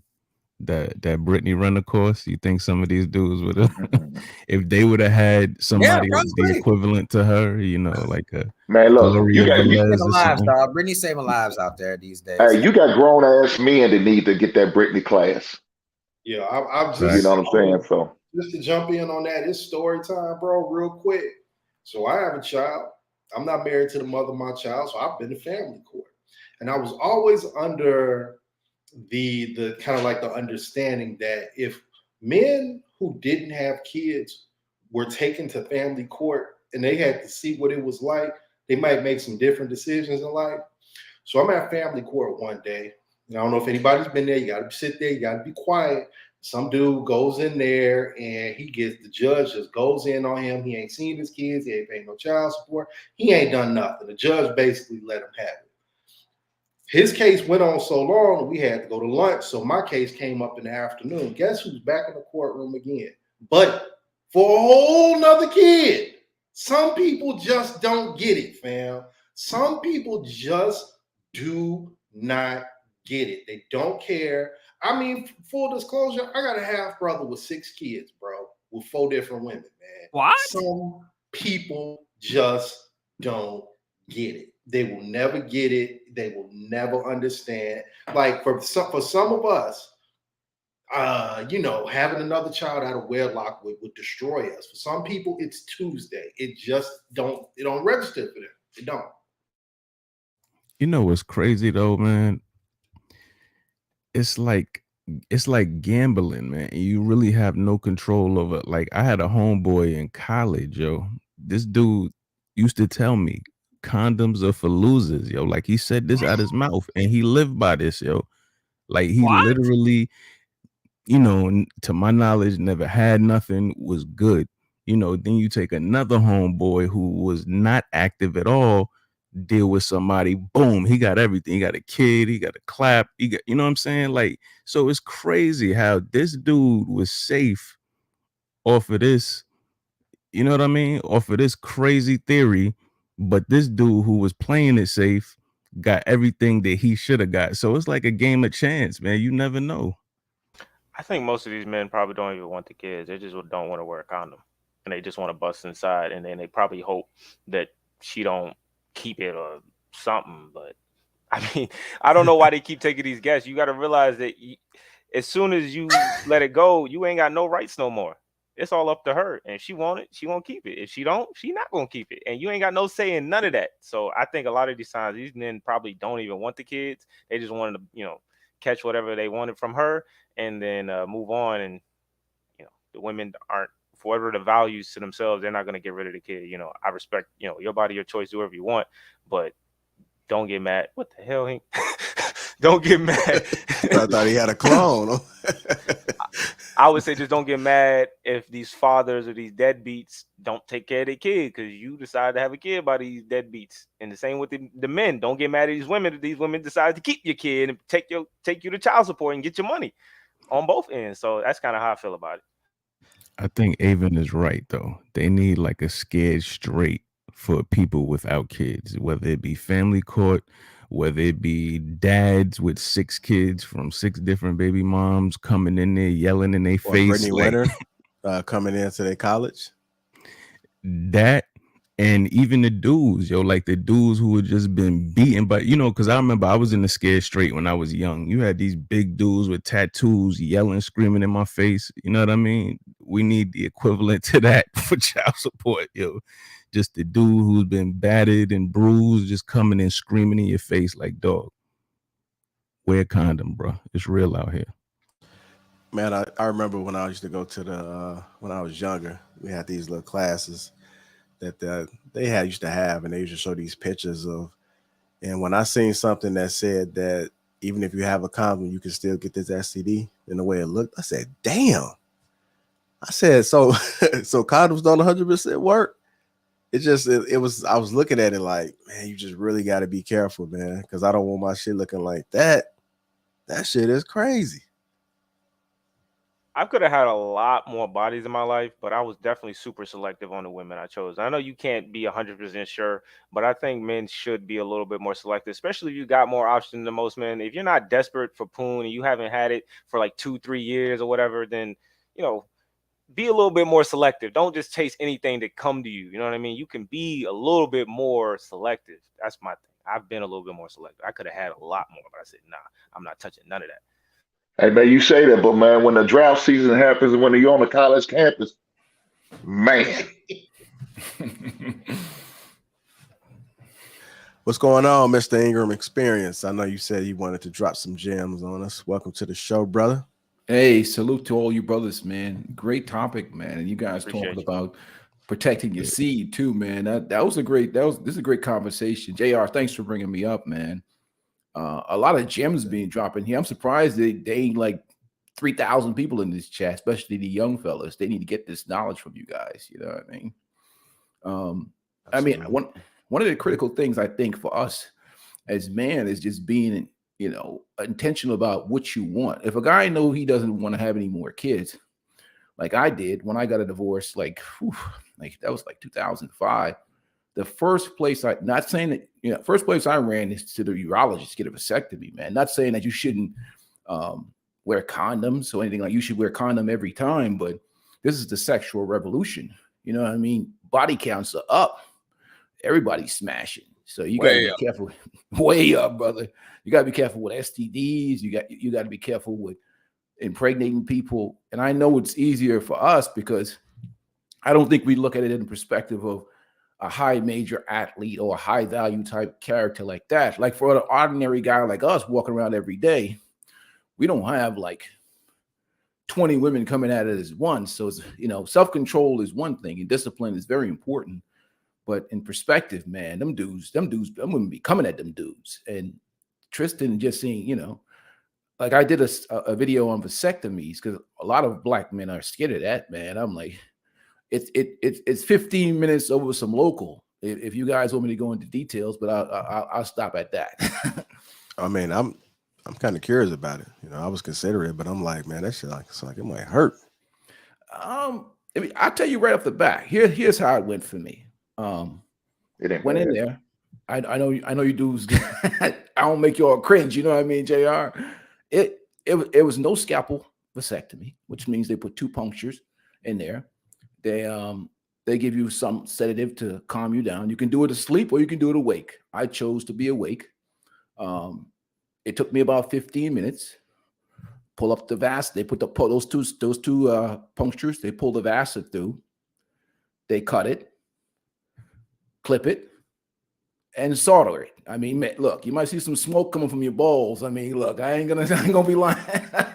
I was with you till you said this. What? Oh, I hit the wrong button. Hey, look here. You smell it too. You smell it too. This thing got a smell to it. So Hey man, they said sexual discipline is the key. So it's discipline, but the reality is that, like, okay, you know, you might put some frozen peas on it for 3 days or so, but it wasn't really a big deal for me. But I mean, the hardest part of it really is coming up with those 3 clean samples. You know what I mean? That's the hell, because you go into that nursing office, the doctor's office, they got women working everywhere. You know, hand you a cup, you're like, what the hell? Come on, man. What am I supposed to do with this? That's the worst part. Is some dudes don't even show for those 3 clean samples, you know. They take the sample to see if there's anything still swimming in there. You know what I mean? You said that you got yours done in 2005. I think like 2006. I'm not sure. I got to pull Okay, up. so I'm just wondering if anything's changed since then. I don't know if anybody in the chat has it, but change. I got mine after I had my son. I was done. So yeah, I made sure I got mine done, and it was pretty much the same story like him. It didn't take long. I'm sitting there with my iPod on, listening to music while my man's doing the procedure. You know, only thing you feel is a little tug and a little pull. You know, other than that, that's about it.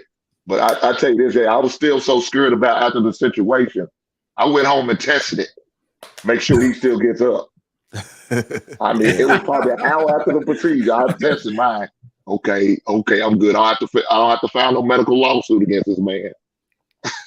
Man, that shit sound painful, y'all. No, brother. Y'all didn't do a good job selling it at all. Brother, it works. It works the same, man. The same ejaculation, except you're shooting the same gun just with blanks. There's no rounds. That's all. Yeah. You just took the rounds out of it. That's all. You ever shot blanks? You just took the rounds out of it. But hey, you know what? I mean, if you're in a committed relationship and whatever else, man, hey, you know what? Fire in the hole, man. At the end of the day, you're not worried about pregnancy anymore. You know, and it sounds crazy, but it's kind of like this. Go ahead, hear that Dave Chappelle skit? So when you before you got the buckshot, put a hole through the egg. Now it's gonna pepper it. It's not gonna really penetrate. It's just pepper it up. You know what I mean? Hey, I'm just out here sprinkling now, baby. I ain't storming. I'm sprinkling. That's that bird shot. And I definitely wish there was more of a fatherly culture throughout the NBA and NFL. The NBA especially, because we can kind of see their faces and we kind of know who these guys are and their brands and whatnot. And I think that's also an issue. Tristan's not in a committed relationship. He's really not a role model. He really hasn't even tried to be one in any capacity. And there doesn't really seem to be any cultural accountability thrown at Tristan Thompson either. It's just kind of a, since that's his business, we really not going to, tell him how to live his life, X, Y, and Z. Plus, he's kind of a public figure because he's in the Kardashian circle or whatever.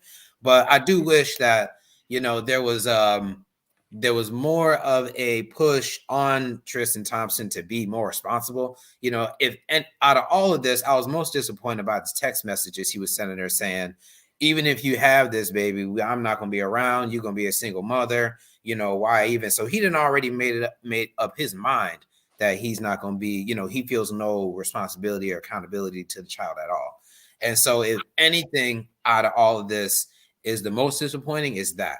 Because, guys are going to have children and it's going to happen. But for you to be like, well, screw you and screw that kid too, and you're going to get this $6,000 every month or whatever it is, and that's all I'm going to give you because I'm about to be unemployed at the end of the year. So I'm going to file as an unemployed person just out of spite.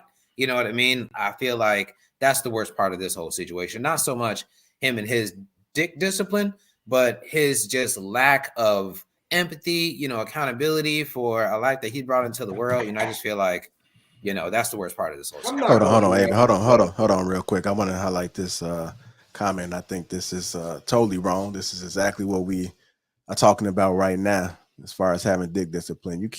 I keep at least three-fourths plan B in my closet, man. I mean, it's no guarantees with that. The only thing that you guarantee to control is yourself. So, whether you put a condom on or whether you getting the procedure done, you don't even want to put yourself in a situation where you have to rely on plan Bs. I mean, just think about, especially if it's somebody you care about or just a woman in general. It's just like I don't know any woman that would like to take plan Bs, like it's candy or something like that. So I think that the men need to exercise better control on the front end so that you don't have to get yourself in those situations. So that's just terrible advice to me. What do you guys think about that? Yeah, I think unless he's taking the plan B, are you taking the plan B? I mean, I heard they were creating them for guys, but okay, you give it to a woman. How do you ensure that she's taking it? How do you ensure that she's doing what she's supposed to be doing? So unless you taking it, then you better clean up your closet. Yeah, man. I That mean, whether you plan or not, I just don't want that advice out there as far Yeah, as I'm plan B's, gonna man. have to take the I'm gonna Yeah, have that's to not take good. up with Tristan Thompson on that particular point. I've been there before. I've been in a situation where a mistake was made. And I mean, not like there wasn't a conception, but we clearly, you know what I'm saying? Like the club got shot up. You know what I'm saying? And it's like, okay, if that's what's going on, Irresponsibly. I'll make that run to Walgreens real quick. You know what I'm saying?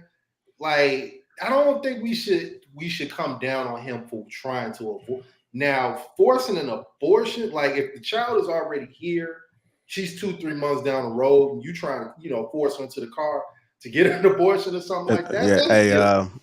hey, But don't want to like, use that A word either. I don't know what he oh, doing. my bad. Okay, yeah. But if you if it just happened last night, and it's like, look, you know what happened last night. Why don't you go ahead and run that plan B? If she's willing, I don't see why you shouldn't offer that as an option, because it's better than being like reactive 7 months down the road. Now you're trying to figure something else out. You know what I mean? So I'm not going to drag the mud for exploring his options on that end. But if she was already pregnant and he was trying to drag her to the chop shop unwillingly, that's a different level right there, man. Hey, JR, can I respond on this one? See, yeah, go ahead. Ultimately, Tristan Thompson's going to take care of his kid. I think what you have with him out and off like that is him trying to use some type of pressure to get her to make other decisions. But I think it's just trap resentment from him, because what happens with, obviously, the brother has somewhat of a disciplinary problem, but he probably got in there. She told him she probably on birth control or something like that. He got all happy. Brothers are very quick to pull them rubbers off if they get comfortable. You know how it is. Brothers want to try some stuff raw, and some brothers just don't have the discipline to understand that part of it is you got to take birth control into your own hand, because it's your future. You have a lot to lose. And when you see situations like this, and that's what I'm saying, that's why I did a video on vasectomies. I explained what has happened to me 15, 16 years after the fact, just to educate brothers a little bit, because you can't trust anybody. You're a multi-millionaire thinking trust their level of birth control. You got to take matters into your own hands. You got most to lose. Yeah, I wouldn't put my future, like the Ingram experience has said. I wouldn't let my future be held in a woman's hands on a situation like that, man. Fellas, you can't go in her naked head. Just let me say it right there. Don't go in her naked head. Don't do it, man. It's not working. Especially a woman you don't know, you nearly don't like that much. You know what I'm saying? Like, it's just, when it comes to discipline, I feel like that's what we're talking about. Not every super bad chick needs to be towed down. You know what I mean? Like, if you got a lifetime of wins, you know what I mean? You could reject a couple. It's not a conquest. So I feel like that's what we talk about when it's discipline. It's not necessarily, when you feel it, you got to pull up on out of there. I don't think it's that. It's, you ain't got to be that guy with every single situation, and you need to know your own situation. You know what I mean? Going into it. So I think that's discipline, self-control, knowing your own situation, knowing what your life is like. There's no reason. That's why when he says, well, if you do this, you're going to be lonely. It's like, bro, you should know better. You the one who you already have 2 kids by 2 different women. You know what I mean? So you should be moving differently. So I just feel like, I don't know if it's just an ego thing, because he's an athlete and been introduced to so many women over the course of his lifetime that he don't even know how to turn it down. You know what I mean? The Trey Songz effect is what I call it. And so, or if it's just something with him specifically, but I feel like it's definitely on him to do better and that kind of thing. Plus, he's not getting no playing time. He's just messing up his whole everything with his. Yeah, Hey, fellas, you got to hold on. Okay. Since we're talking about this, we got another comment that came up and said, "Pull-out game is everything." This is one of those comments, as Cal was suggesting. It's just probably not a good situation to hop in. I don't know about you, gentlemen, but I've been in a situation when I pull my thing out, and I've already see it right on top. So I'm just like, damn, them could be some kids right there, So, and then if it's good, now you taking the chance, saying I'm gonna do everything to pull out. Don't put yourself in a situation in the beginning where you have to make that decision in that moment. Because if it can start off just okay, and if it start getting real good, or if Hey, you about to back look, out, look. or if you about to back out and she lock you in there, and you like, Oh, let me yeah. out. You know what I mean? Like a seatbelt, yeah. Like, Guys, damn. guys. Really had to Hey, tell a Yeah, girl not more to in the do that. kidney 'Cause she real tried quick. to do hey. that once. I Plus, told her, you don't can't. ever do that again. Don't ever Plus, you do that. can't forget about pre-cum ejaculation, man. right. That's what I'm That's a talking about. That's just situation. that's I just mean, it's it right. happens. It's right there. It Like, happens. So, hey, put a raincoat on because you ain't only got to worry about kids. You got to worry about that shit that penicillin can't kill. If you understand what I mean, you don't want to come out like that, dog. Also, Hey, brother. pro tip, I've Brother. heard that dudes ain't really lasting that long. Shoot, put a condom on, you might double your time.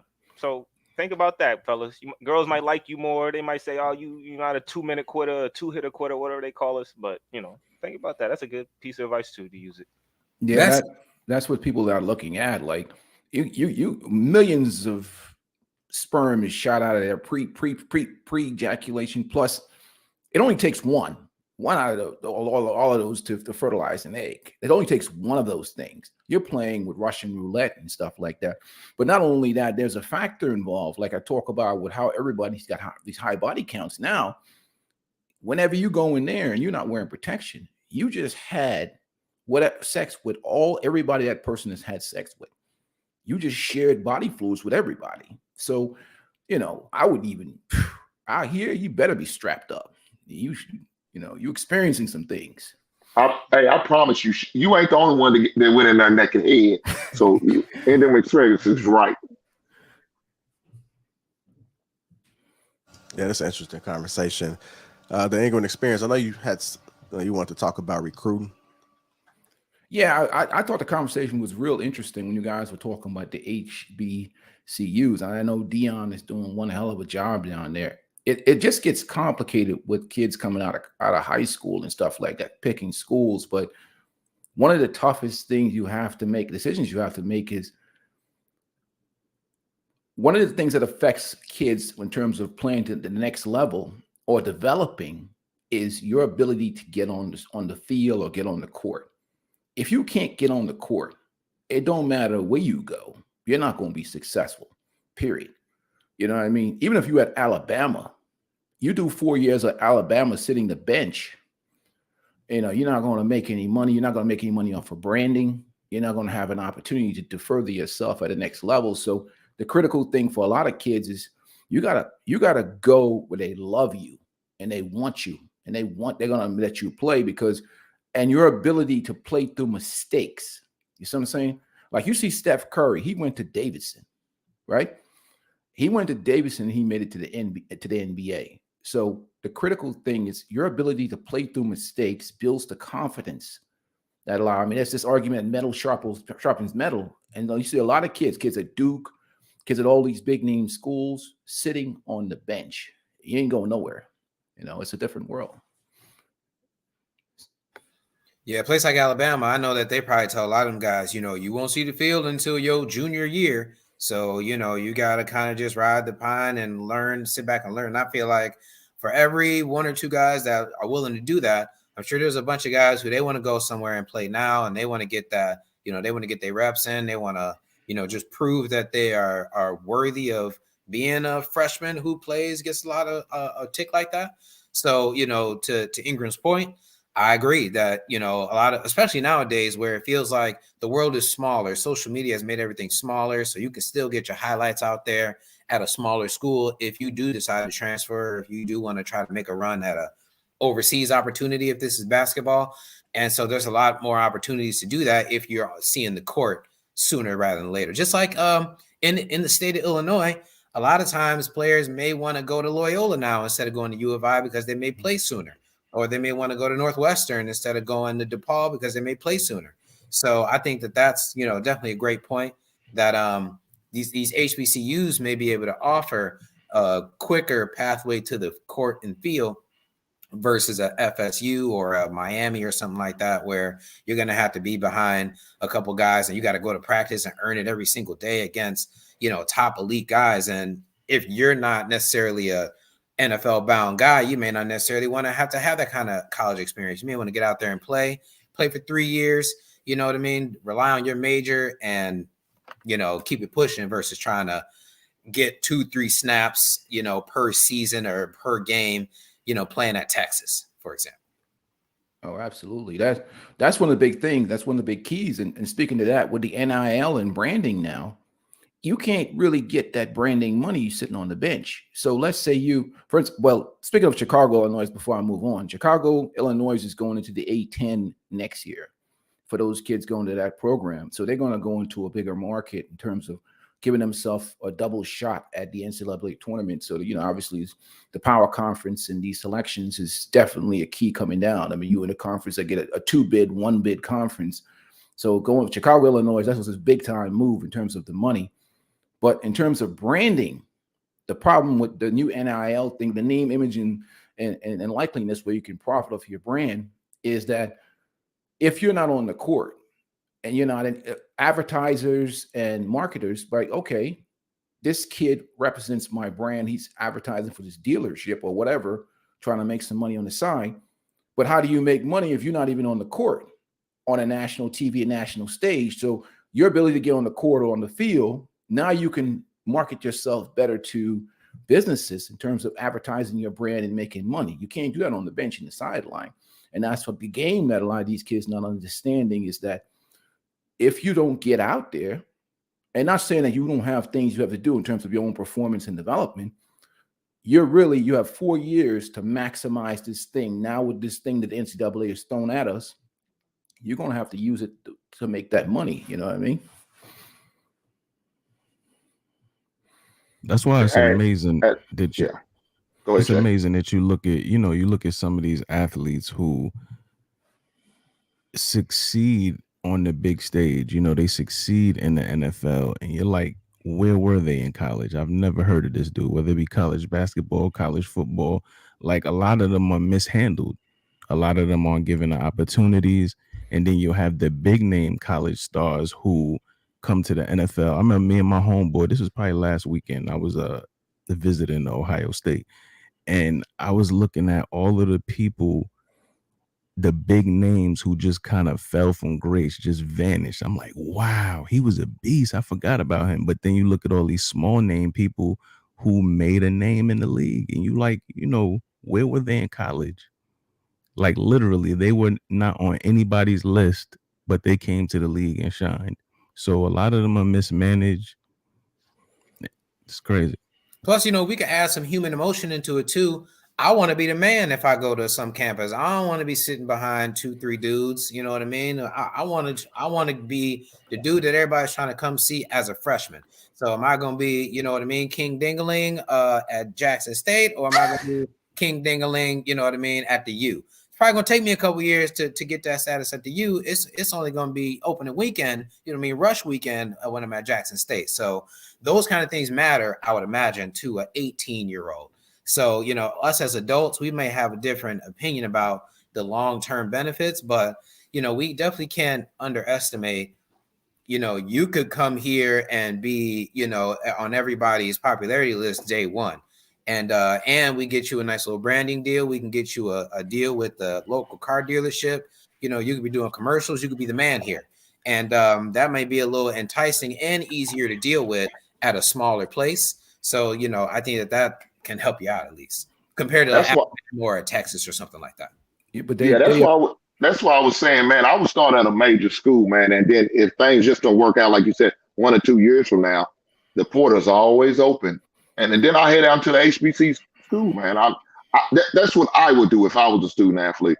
Okay, things ain't working out on this big scale level. It's not working out at this Kentucky, the Carolinas, the UCLA's, or the Dukes. Okay, then let me look at these HBC schools and see what they got to offer. I know I get playing time. I could be the big man on campus then, but you got to think, if you pop at one of these major schools, oh shit, you can write your ticket. But if you don't, then head on down. Do what you got to do. I have a concern though. The only thing that I can think of that would concern me as a parent is that football is different from the other sports where it's really, really hard for a true freshman to walk through them doors and make an impact as an 18, 17-year-old kid. I remember I was 19 years old playing junior college football, and some dude that had got thrown out of Iowa came on to was on the same recruiting class as me. I think it was the second or third day of summer practice or fall practice. Coach didn't like that I like to scramble a lot. He wanted a pocket quarterback. He said, you scramble out there, I'm going to let him hit your ass. So sure enough, I did it. And this 6'5", 250-pound young man from Iowa came through there and almost knocked my head off. And I was 19 years old. I think I had just turned 19. And this dude was like 21, 22.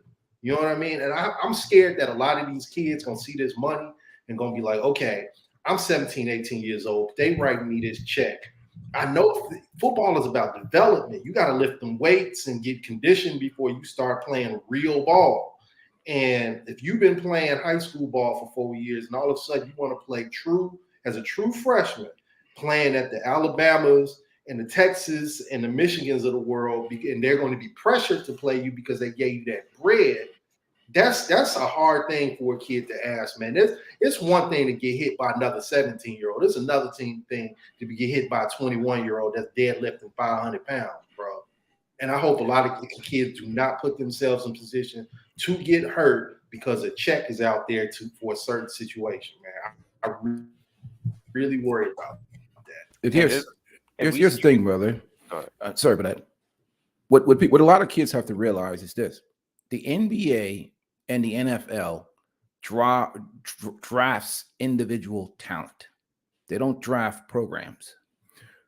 The danger in going up and coming down is because when you go up a high level, if you ain't that 5-star beast out there or that guy that can handle that, and you get exposed and you get dropped down, it becomes a branding issue then. That's saying that you can't compete at this higher level, as opposed to a kid who goes here and he's so good here, then he elevates himself up. Because even what happened now with the transfer portal is that there's so many more options for replacement. And the kids coming out of high school now are competing with guys coming out of these mid-majors and smaller schools, which has flooded the market. And we have like a 2-year backlog because of the COVID year now. Because even my kid, he still has 4 years of eligibility, but he has junior strength. So you're a freshman, you're coming, I was just wrestling with him. He's strong as hell. He's a big 6'9" kid. I don't mess with him. He tossed me around. I don't even play him one-on-one. He ended up busting up my lip the last time. So you're dealing with somebody who has a junior power. He's been lifting weights and training for 3 years. Technically, on paper, he's a freshman with the COVID year. And you're going to put a freshman up against him? That's going to be a long night. You better be a 5-star All-American on the football field or the basketball field. So what's happening now is that if you don't pick that place first, you got dudes with multiple years of eligibility still stuck in the system, and you got the transfer portal to compete with. So even at these Power 5 levels, if that coach's job is on the line, and he knows that if he don't, like some schools, you're going to get fired right away if you don't win this season. The alumni, everybody's letting you know the pressure is coming. So you got like, okay, that coach has 1 year to win or get fired. And you in that situation, you better be in a situation where you can build your brand and probably get an NFL or an overseas NBA and overseas deal, because the competition is always in the mail. And the coach may be in a situation where he might have to go get 5 dudes this year from the transfer portal. And your situation might be on that pine because he has to make deals for those guys to get them to come over, especially the grad transfers. They're getting guaranteed minutes. So it's a complicated situation that needs more depth. So you're saying that they have preference, like the people, when they're on the hot seat and they have those other players, that they'll take preference over somebody that's choosing. That's okay. Well, they're going to if I got a grad transfer, that's proven, right? And I got a freshman, in basketball, older and talented wins. You see some of the good teams, they get these kids that are like 24 that are still in college. So you got, you got an experienced older guy versus a 18, 19-year-old freshman. That's why even Kentucky's catching hell right now, because you're going against these mid-majors. Everybody, the average age on these teams is 23. That's a lot of development difference, Your body changes drastically every 2 years, no matter how old you are. So the difference between 18 to 20 and 20 to 22 are all drastic, especially if you put them in the gym and they focus on changing their body. It's crazy. And like you said, your son, he's built like a junior, but he had to do 3 years of training ahead of time, or, took a year off. I forget the story. Did he redshirt him, or did he take a year off, or he did it ahead of Red time? shirt Sorry. year, COVID year. And Okay, then, so yeah, he had the time. So Hey, be careful with you that know, C word. a lot of times they Oh, ain't got the time to do that. So I don't see many freshmen just jumping in and doing that. A lot of times they'll redshirt you, put you straight into the weight room for the whole year, make sure your academics is right, and then get you in the next year, maybe, if you like that. But even then, they might even not play you the next year. You might not even play until your fourth year, and then you like, oh, well, I hadn't played my fourth year. Maybe I want to keep going and going. So you're right. You're going to keep getting these older people, because if you can stay on the team and they can still paying for your stuff, and they still, or help you and finance, feed you, you're gonna still do that. And if you're not playing. All right, I'm gonna focus on something else, but I'm gonna play eventually, as long as they keep me on the team. Yeah, I just yeah. keep me big. My little cousin plays D2 up in Minnesota, and I was talking to him one day, and he was like, "It's crazy." He was like, "I just left high school. I got a teammate with a mortgage and a kid." The difference is amazing. I know exactly what you're talking about. I was watching the Western Kentucky and Louisville game yesterday, and they had a guy named Cam Justice. This dude came out of high school in 2015, and it's 21-22 season. He's still playing. Still playing. That's just what it is. But we having it. The situation in Kentucky, they had a law they passed where they gave kids the option of redoing a year. So whatever grade you was in, you can redo it. So we didn't end up doing it because my son got accepted to an early college program in his high school. So by the time he graduates, he'll be a sophomore in college. So we didn't do it for him, but we could have. But you see a lot of kids doing that. And so, you have guys in his class who is in 2023, they're 19 years old. When they graduate, they'll be 19 years old. Yeah, My son graduates, he'll be 17 years old when he graduates. Yeah, I was gonna say, so we got a rule against that in Illinois. You cannot participate in sports over the age of 19. I think they catch people up with it every year now and then. You have a 22-year-old dude going to homeroom or whatever, but we have. But yeah, they have it in Kentucky too, but it depends on when your birthday is. As long as your birthday month doesn't fall before the season start, you're good. So here's how they do it, brother. They give their kids an advantage. Those people that are that extreme into that sport. You start with the middle school, okay?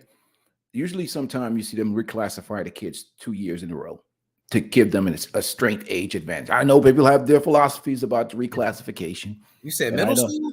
Middle school. What they do is they reclassify them. I mean, I don't know if JR don't mind. I don't know if he wants to move on to topic, but I was just going to give him that quick game about the reclassification. You can't mess up your eligibility in high school. Yeah, right. So what happens is this. There's so many options in high school right now. And even some of the high school like Montverde and IMG and all of them stuff, they have their own leagues that they play in, which is a national basketball program where they have Florida, they have tournaments out in Vegas. And so they have a whole different pool for this elite type talent. And certain, like IMG is what it is, man. They specialize in development. So a kid goes to IMG, they're going to get a certain advantage, right? So you start off in high school and in middle school, right? And what happens is that these private schools, like Montverde or other private schools, they're going to suck these really talented kids out of the public school. And there's no rules. There's different rules in the private school system. My kid came out of the private school system. And when they meet it, because there's certain, I mean, especially when he was in the Philadelphia Catholic League. So there's a different mindset to what the money people in these private schools are willing to do. I mean, I don't want to go, that's why I always talk to look, you get a kid from the inner city. I always talk to this financial aid thing. I dropped the AID word out there. See, aid can be anything. And there's a certain amount of endowments, maybe some rich folks left certain money on the table. That's why it's easy for me to get kids from poor neighborhoods into good schools, because aid is a very liberal word. I'll just leave it at that. I don't want to open any doors, but you want to talk to me about aid. You know what I mean? The broker you are, the easiest for me to get you in a $50,000 a year private school and paid for. And they may even cut you a check at the end of the year, but that's a whole nother conversation for a whole nother day. We'll talk about it. If you're a good kid from the inner city, you got some talent. You know them details. All right, I don't want to get into that too much, but aid, I just use the word aid and financial aid for all the single moms out there with talented kids that don't have income. I use the word aid. You just have to be able to type and apply, and your kid can be at some school if they have good academics and they're in the inner city. They could be walking around a private school uniform in no time if they have some talent and skill, but that's a whole other conversation for a whole other day. But they start that reclassification thing at an early age because at the end of the day, certain people with certain economics like their kid to be playing with certain kids. That's all. I'll leave it at that, unless you want me to go further. It's a nasty world out there with basketball, man. It is a nasty, trifling world, man. It really is, man. It really is. It's something else, man. Like I said, I've had people try to actually purchase children from me. Purchase children, live children from me, bro. Like it's so wild. But I think now with the NIL, I think one of the most dangerous things I see with the NIL is that not everybody who has money has good intentions. You know what I mean? Like not everybody out here with a check is out for your best interest, man. We had a kid here. He was supposed to be the #1 player in the state of Illinois. He just transferred to Kanye West school. They ain't got a school, bro. You know what I'm saying? Like, it's right. That does like Zoom homework on a computer every day or something, man. Like, man, it's funny you say that because on paper that seems like a good opportunity. Like I feel like as an athlete, as a teenager, I might be able to be convinced to go to Kanye's school, even though they don't even have a school.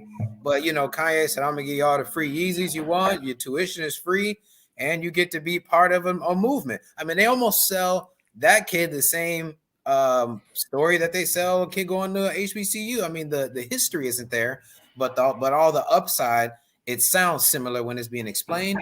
And so when I read that, I was like, man, I mean, your knee jerk is, why would somebody leave a traditional school with a bunch of history and resources to go mess with Kanye? But then again, you may be able to be convinced to do something like that. I mean, if Nike come to you, say they're going to give you a shoe deal for $3 million, and Kanye comes and say, I'm going to give you a shoe deal for $5 million, you might go with Kanye just strictly off the numbers, even though that's Nike that you're passing up. Unfortunately, a lot of times the kids and more importantly, the parents who are being offered these deals don't have the financial, emotional, and social skills to deal with the money they're giving them. That's the crazy part about it, man. Like this kid, he didn't leave like some regular, like schmegular neighborhood East Side High. He was at Kenwood, and anybody that's from Chicago know Kenwood. Kenwood is a great academic institution. Like they have pretty much all their seniors get some level of scholarships. I mean, 10, 15 grand a year in scholarships. Now, his life dream may not be, the starting power forward for Duke and come back with a 4-year degree from there. And I get that, but you kind of jumping into the deep end if you gonna say, okay, I'm gonna take this bread from Kanye, but now I might not even have a high school diploma when I'm done messing with him. That's some dangerous stuff that a lot of kids are going to fall into because, like I said, NIL can come from anywhere. It could come from Nike. It could come from Rico the dope boy in the corner too, depending on what little side business he got going on. So that's a dangerous little aspect of it that I can see going left, man. Ingram experience, are they charging kids to go to IMG, or is that a recruiting type of situation where they hooking you up, or how does that even work? Depends on who you are, and depends on what level of athlete. If you're there's first of all, you got to look at the branding, because most kids that have a certain level of talent for basketball play on either one of the sneaker circuits, either Adidas Gauntlet, Under Armour, or Nike, one of the Nike teams. So right off the bat, you're going to be snatched up early from one of the major program. In my areas, we are one. You got Philly Pride over there with Under Armour. You got team final over there with Nike. In the Chicago area, what you guys got? JR, what do you got in Chicago? The powerhouse program over there. Oh, you got Mac Irving. That's Mac Irving. Yeah. What's the program? Mac Irving, Mean Streets. Mean Streets. Yeah. So you're not obviously with the branding and the sneaker branding and the money coming in there. Remember now, Nike and Under Armour and Adidas are putting hundreds of thousands of dollars into these programs. You know, we get into the programs, the program directors, the whatever. So when you're moving players into these schools have sponsorships from all these programs. There's certain people that pay a tuition to develop their kids over there. Then there are the elite kids that go over there for free to help with their, you know, their programs being powerhouse and all that. So there's a whole lot of money coming in from a whole host of different places. It gets a little bit more, you know, you got to get into the programs and the sneaker programs and the money that's coming in and who's sponsoring. So it's deep. As soon as you get on one of these teams, they got clout. It starts from early. Like when you go to these camps, it's not even AAU. You be going to little camps with kids, Nike camp, the Steph Curry camp, the Bradley Beal camp, the Michael Jordan camp, all these camps you just go into, and then eventually as you get older, instead of you paying to go into them, they like, I want him to come back. And they just start inviting you back. And you just keep coming. And then they get you on the AAU team. And then they just keep weeding it out who's the best of the best. And it's like you play on the AAU team during the summer and you play on your high school team or your private school team during the year. And it's like it gets you early. It's not like they're just seeing some clips of you in high school or something. They'll look at you since you was a child or who your dad is or whatever it is. They get you early. Yeah, the top schools here in Chicago know who they're going to have freshman year in 5th grade. They know already, bro. They know who those kids are. Second grade, third grade, first grade. Quite frankly, yeah. So is Nike and them in bed with the IMG Academy, or rather, like, are they in bed with all these people? You know what I mean? Because I'm always wondering, to kind of piggyback off of the conversation we were having earlier. How do you get that kid to then turn around and go to a HBCU? They've been getting showered with big time programs almost their entire lives, and now they're around to go to Grambling. You know what I mean? You're not. They going to that Nike school, or they gonna go to that Adidas school? Yeah, and that's going to depend on more. I think where the HBCUs are going to have a lot of success are you're not going. Lost them. And promise them kids dreams, but what they're going to be able to do is talk to those borderline D1 kids whose parents went to HBCUs, whose parents were really well educated. Those are the people. The parents care about the education about it just as much as they do the sports. And if they have sympathetic ears to HBCUs, then I think that's where you're going to see them make some headway. Yeah, or the legacy you can set there. You know what I mean? They think about like, oh, you could change something, son. Like, this is your time. I went there is great. Like, it's more than just the sport. You know what I mean? When you're saying the alumni of the parents. So I get it's a little more complicated when you're dealing with 17, 18-year-old kids coming out of high school. You know what I mean? Because there's this thing with a lot of these Power 5 schools, like the Alabamas, all the other programs, is you got to look at how they fund their programs. And when you don't know any better that you can make it from anywhere as a young man, they take you to a campus, they take you to the off-campus housing, they show you the luxury apartments kids are living in. They talk about the cost of attendance. If you guys don't know what cost of attendance is, there's a certain stipend that athletes get every month. If the cost of attendance is $3,000, $4,000, like I'll give you one school, like a school like I don't want to drop game on them. Let's say a school that wears the red uniform in the Big Ten. A kid on top of his scholarship can be collecting $40,000, $50,000 a year extra in just cost of attendance payments. So you're talking about an extra 40, 50 grand for 17, 18 years. That's the game people don't tell you about. So if you're going to say, you tell that kid, yo, man, you're going to, on top of your scholarship, all your meal plans, all of your, performance things, top-notch facilities, all this stuff. You can collect. Not only are we feeding you, we're taking care of you, but here's an extra 40, 50 grand in cost of attendance, you know? And then you go to a HBCU and dude tell you, yeah, man, we get like $500 a month in cost of attendance. Man, it's kind of hard to sway. So there's a big difference, man, in the money. So Wow. the kid's going to go for that extra 40, 50 grand in cost of attendance. You know what I mean? Like, that's a lot of money. Plus, not only on top of that, they have unlimited budgets. You're talking about a program that can have a $20 million budget versus that same program at the HBCU may have an $800,000 budget. That's a big difference in the flexing and the power and the ability to provide a certain level of comfort for a kid, especially a young kid out of high school. They're like, what the hell? You know, they see all these stuff these guys got, and like, you know, it's different. It's difficult. So turning that around, that's like a 10-year plan then, right? Like going to JSU may not necessarily have as big a splash. I mean, it may be the first, the very first one to go, the domino to fall, but it's a long line of dominoes before we really see anything. Is that kind of what you're getting at in regards to the comparison? Well, like for Deion is different because Deion has deep pockets himself. So not only that, Deion can flex with the Nike money, he can flex with the Adidas. I don't know what brand I don't know what kind of gear they're making. So he can have an exclusive deal where he can get Nike, he can get all these other to put an extra couple million into the program. Then he can flex to the president. He can flex to the athletic director because he's Deion, and he can flex to the alumni. You can't flex if you just Joe Blow coach because they ain't gonna put that money in. Deion commands his own revenue stream because he's Deion. It becomes a lot complicated if you ain't got that brand yourself. You ain't got that power yourself. So going to Jackson State is probably pretty good because he get the money. He gonna get the top notch. You know what I mean?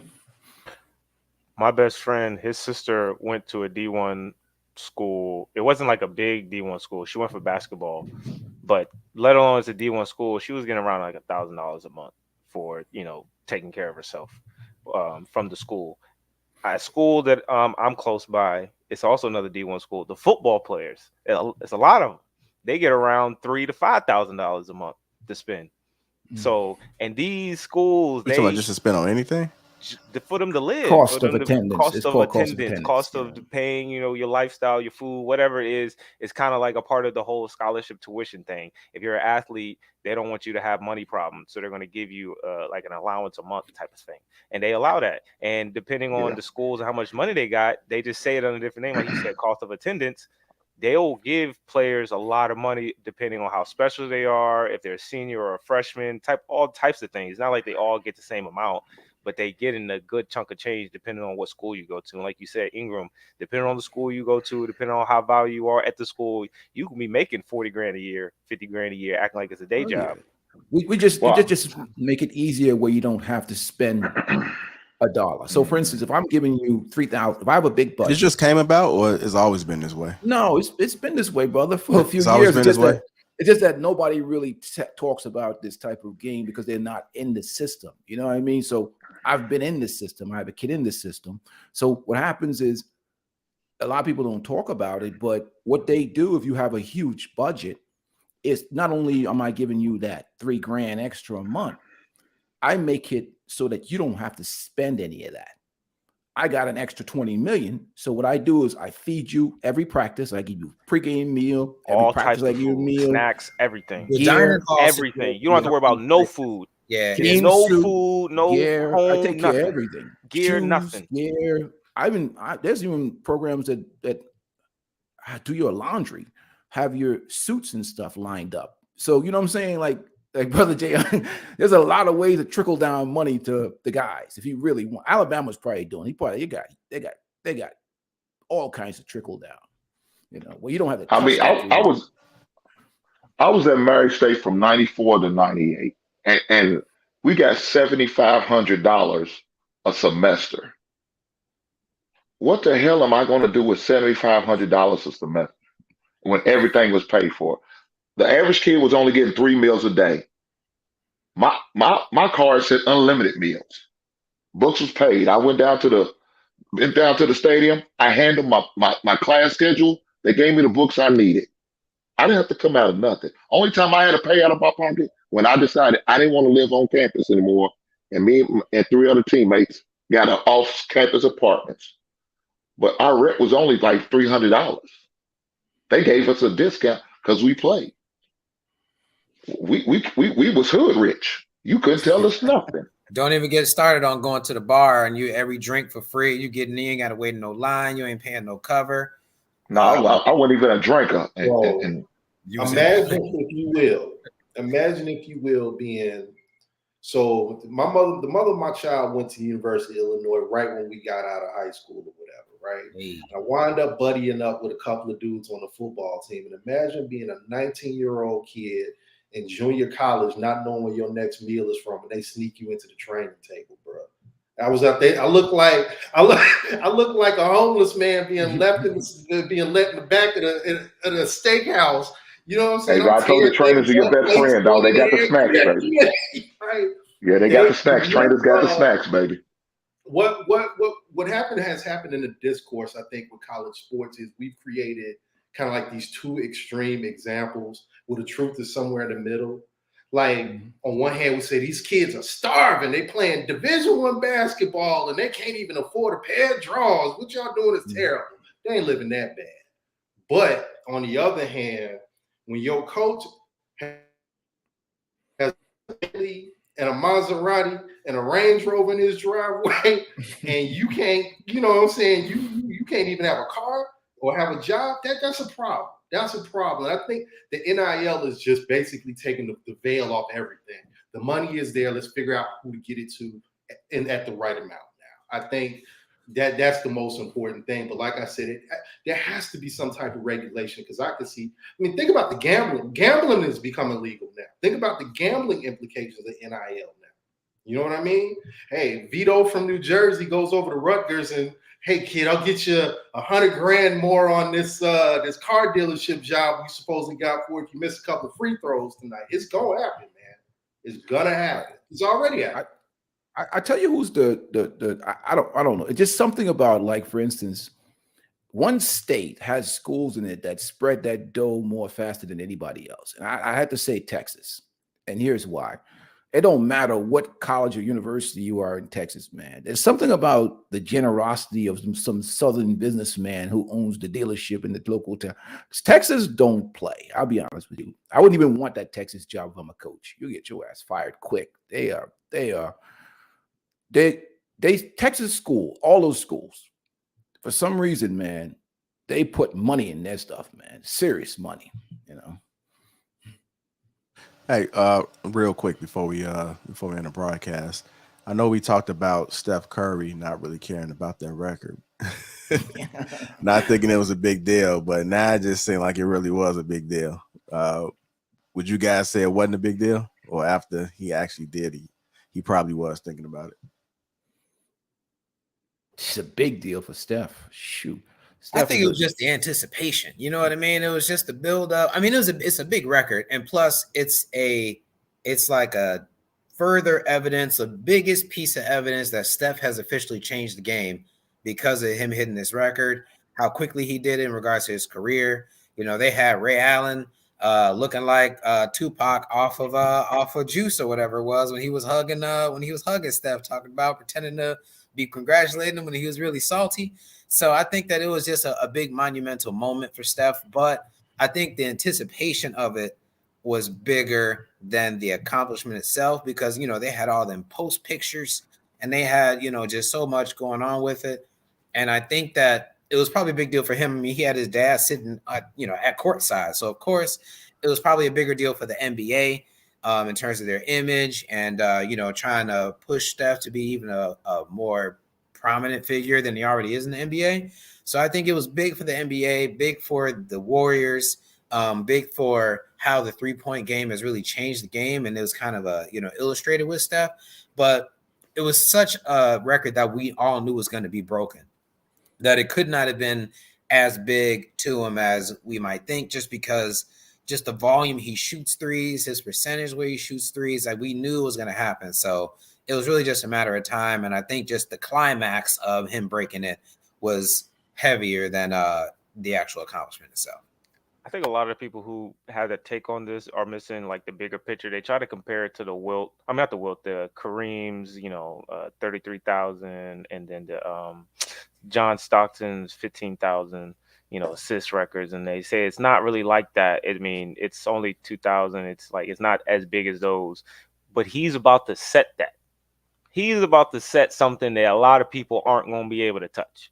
He got a bunch of games left in his career. He's got at least 6-7 years, maybe 8-10. He's a shooter. You don't really need, like I said, he got some time. He might be in the league for a while, and I think he'll put up another 2,000. I don't know a lot of people who are going to be able to chase 4,000-5,000 threes in their career. So here's the thing with that. When we say nobody's going to match that, I don't think we can comfortably say that. There are high school kids right now who are juniors in high schools who are hitting the 38-foot three regularly. It's like. Are we really about to compare that though? Are we? No, I mean it's not the fact that it's that yes, he changed the game. High school 3-point ball. But he changed the game to the extent now that most of your frontline players will be taking that amount of threes now. You know what I mean? Like the supposed number one pick in the draft. I don't know how they have him there because he weighs 190 pounds and he's 7'1", but his biggest asset is his ability to shoot the three. But he would forget he's 7'1". He's 7'1". But that's the thing. Everybody shoots the three now. But Steph is 6 foot now. I bet 3-2. I bet you that the next person who breaks Steph Curry's record, I'm not going to be as good as Steph Curry, but I can imagine some all-star level starter player coming into the league shooting that amount for a decade and challenging that record. He may not be in the context of a complete player as good as Steph Curry, but some specialist, some stretch forward that comes into the league at 19 and retires at 34 may catch him. You know what I mean? Man, I'm like what Charles Barkley said. We don't mind nobody shooting threes, but some guys just shouldn't be shooting threes. Mm-hmm. Some guys just shouldn't be shooting because they can't. Hey, everybody's shooting them now. You're right. Is these days. Does anyone know? That's shooting threes. That's how I knew it was a new day. See that, but that's the problem though. Like for some of these kids, obviously the mid-range game is dead. But the problem with some of these kids is this. Like he said, like Hank said, you got everybody shooting threes, and some people just breaking down backboards because they trying to. What happens is this: there's a job for everybody in the NBA, and that's where a lot of kids mess up. Okay, they may need you just to be. What's the kid for the Clippers that lock people down? What's his name? Patrick Beverly. Beverly. Some teams may draft you just to do certain things, but what happens is you have some of these kids in college. You have a kid like 6'9", he's grabbing 13, 14 rebounds, but somebody tell him that he has to be able to shoot threes to be able to compete at the next level. If you're grabbing 13 rebounds in college, you're 6'8", 6'9", you're gonna make money for years to come. And here's the thing, but that's the thing. I hear what you're saying, Coach. But do you remember Illinois played Loyola last year in the tournament? And Illinois, Loyola dominated them. Right. Their best player, what's his name? Krutwig, the big 7'1" white boy. He's playing in Belgium because he can't shoot. You know what I mean? He had about 12, 13 rebounds in that game. And there's a reason why that big kid from Illinois is a senior in college and not 2 years into the league because he can't shoot. It's not fair for a lot of these kids. It's not okay. The thing is, hold on. We're trying to say they can't shoot. No, it's the fact is they can't be what we want out of a big man, and that's a dominant force. A lot of these kids are just tall, and they're not that strong, and they're not that fast. They're not anything. They're not 7'1" Shaq where they got a fast, they can go up the court, they can move people out the way, and they can be a big. They're not Hakeem where they, like that, they can hit them with a fade. They're not, Kareem where they can hit them with the damn sky hook. They're trying to figure out a way to be good, but not be good in the big man way because they're not as good scoring as a big man as they would like to be. But that's the thing, though. But to say that they can't shoot is not the reason that they aren't getting recruited. They just can't score. If you You put them can't. up against No, better that's the thing. big This men kid who from could play defense, Illinois. they Okay. just can't score in general. It's What's not his because they can't name? shoot a three. They just Yeah. can't score. Right. They're not They- dropping They- 23 a game without shooting threes like the old big men used to be able to here's do. here's the problem with a lot of these kids. Okay, a lot of coaches will recruit energy. Okay, for the big guys because the game has changed. Okay, if I got a kid, okay, look at the kid to Shibway from Kentucky. Okay, he's grabbing 19, 20 boards a game. Dude runs like a stallion. He's defending. He's blocking shots. He's grabbing. He's going to be a top 5 pick. Period. What is his jump shot like? He has a good jump shot, mid-range jump shot. The issue with a lot of these kids don't understand is like there's a difference between your ability to knock down an open shot and you shooting 30%, taking 10 shots, and you're 6'9", 6'10", and you're averaging 4 rebounds a game, 5 rebounds a game. You're shooting a 3, you have a multi-dimensional game, but you're not good at anything. So you're not really valuable to a scout because how am I going to use you? I don't need another 20% shooter because I got a dude that's 6'5" that can shoot that 3. What I need a big right. So now I have a 6'9" guy launching threes, shooting low percentages. Can't get creating long rebounds. I'm not getting any rebounds from you. I'm not getting any inside scoring from you. So you become useless as opposed to a kid like Shashibwe. He becomes another, what's his name? Draymond from Draymond Green. You know, I'd rather have a kid like that that's going to get me some rebounds, going to make some plays for me, going to make some stuff happen for me. And he's like 6'6", 6'7", 6'8", as opposed to some big 7-footer just launching threes. Now, unless you're a special type of big guy, like a Jokic type guy, what I have is a wasted big body out there because you ain't banging, you ain't getting no offensive rebounds, you ain't doing nothing. You just shooting threes and you ain't that good at it, you know?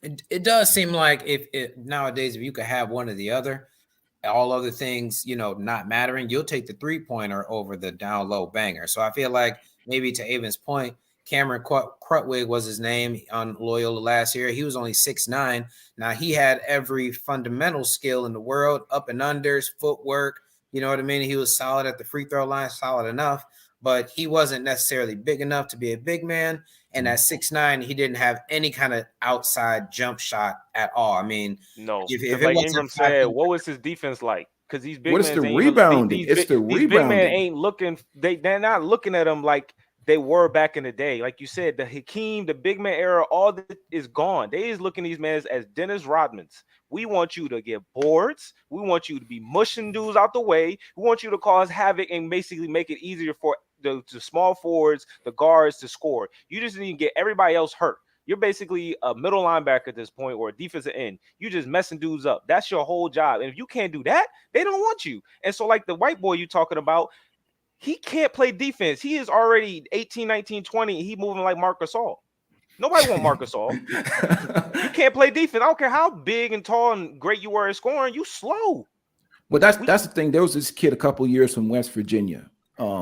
I forgot his name. I remember the kid, 6'8", savage, blocking shots, grabbing 20 rebounds, killing people everywhere. They told this kid he needs to diversify his game. This kid was a top 5 pick. This kid starts shooting threes. His rebounding number dropped by about 75%. Man, he didn't even get drafted, man. He was a draft prospect doing what he was doing.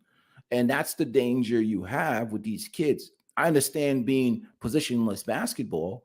You got to be able to be trained to have all those skill sets. But there's a danger also in being the jack of all, the master of none.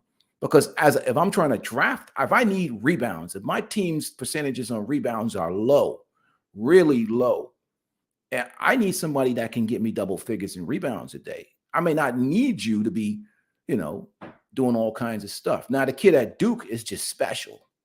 The 6'10" kid, that's going to be the number 1 pick, I believe. He's just special at 6'10". You know what I mean? But other than that, you got to have, for the big kids, get double doubles. That'll get you, put your draft stock up. If you just a big 6'9", 6'10" guy and you can't get no rebounds, dude, you're almost useless.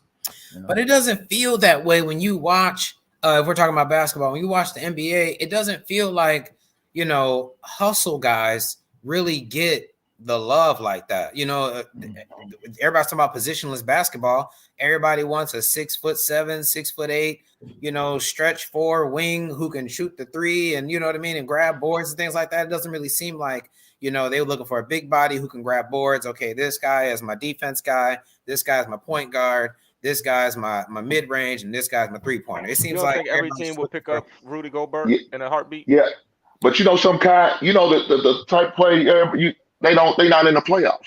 Those type of teams that want those type players, they're not in the playoffs. Rockets. You ain't gonna see them in the postseason because they all fantasizing about that stereotype that you just talked about. Yes, they're not in the postseason. They're on the outside looking in. Right. They Hey, the check Bulls. this out real quick, man. So I was telling you about the kid from Illinois, right? If I told you You talking about that I had Kofi? an NBA prospect that was 7 feet tall, 285, and gave you these numbers 3 years in a row. So freshman year he was 13-8, 17-9, and this year he's 21-12. And the league told him he needed to go back to school. Think about that, man. That it's for me, this is what I found hard coaching high school bigs, is that a lot of high school bigs see that. They see I'm putting up these numbers, but the guy coming around here recruiting wants to ask me what my mid-range or can I hit the corner 3?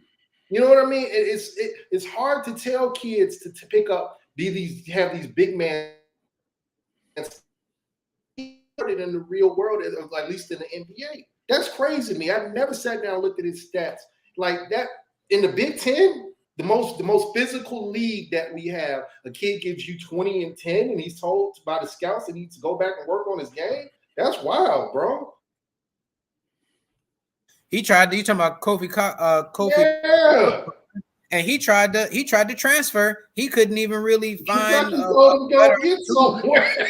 Right. He was going to Florida State, I think, at one point. Then he was trying to transfer to Kentucky, and I don't think he was going to really even find a real home out there either. So he was kind of low key dominant, and he can't. It's not like a no brainer to add him. You reject a kid's scholarship to put him on your team, and he had to come back to Illinois. So it wasn't a matter of whether it was a matter of what he was going to get drafted. It was a matter of where he would place in the draft. So sometimes a kid would go back to school. So Kofi would have gotten drafted in the 2nd round. But what they say, the advice to him was that if he comes back another year, he's possibly a lottery pick. So with NIL and all that stuff, he made the calculation: do I risk it this year, go in the 2nd round, make an NBA team, and not get that guaranteed money, or do I come back this year? So it wasn't a matter of him not getting picked up. It was a matter of him increasing his stock. And when he went into the transfer portal, it was an issue of what was offering him a better deal than what he had at Illinois. And at Illinois, he's the man. He's getting whatever he wants. So it's just a competitive market. See, because some kids leave a school like Illinois, who's already in the Big Ten, and go to a Kentucky. That doesn't necessarily increase your branding. That might destroy your branding. So sometimes it's draft placement while you would make the return, especially if there's others ahead of you that you think is going to be a really competitive draft.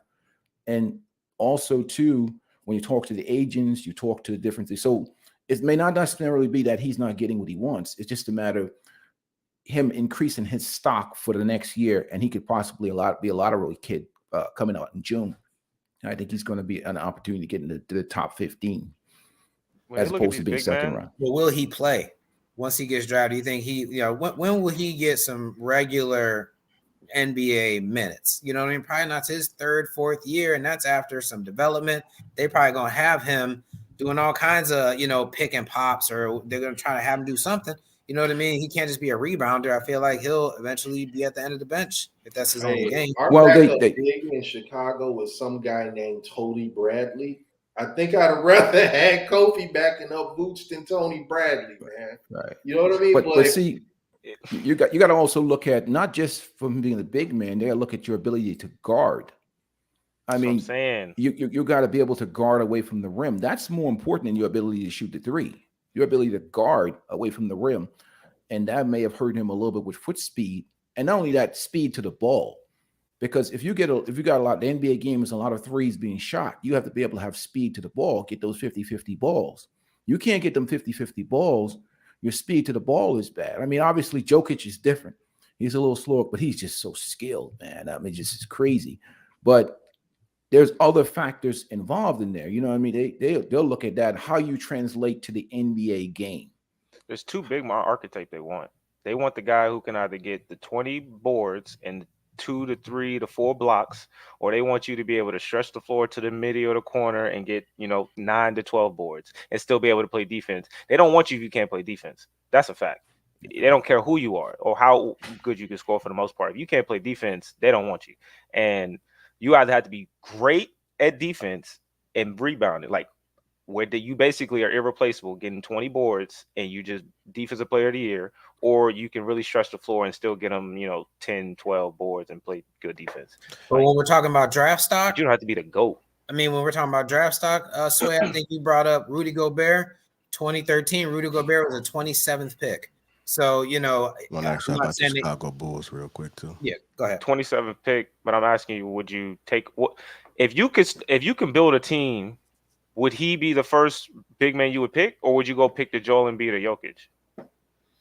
I will probably. I mean, that's tough. Because you got to think about your team. Which you actually building a team now. If you're going to pick the Jokic and the Embiid, now that means you playing around them. You're not playing around KD, James Harden, Kyrie, Steph, Dame, Dalla, and all them. So you going to get Jokic, Embiid, or you going to get Rudy Gobert? And that's what I'm saying. You got the two archetypes. You can go get your man that can score and kind of still play defense and get your boards, or you got the guy who's just dominant defensive player of the year almost every year, and you want to focus on the rest of your team. And he's that guy. That's already solidified, and you can go focus on your guards and your small forwards to score. That's fair. I mean, all right, with the Chicago Bulls, do you guys know if all the players are back for tonight's game? DeRozan, Javante, and Kobe are back. The rest are still in the protocol. Okay. So we're gonna get a chance to see. I know Anthony Davis is out for a month, so we get to see Isaiah. He needs some spinach. I don't, bro. It's man, what? I don't think he take care of his body, man. Yeah. I gotta watch what I say because I actually play flag football with his cousin. And like if he's watching right now, he probably don't say nothing about my cousin. But bro, spinach, something, man. Like my thing is this. What are you doing to your body that you are hurting like this all the time? Like you just can't stay off the training table. Like what are you doing with your body, man? Sorry, hold on. This high value muscles guy, bro, he makes $40 million for a reason. You're proving my point.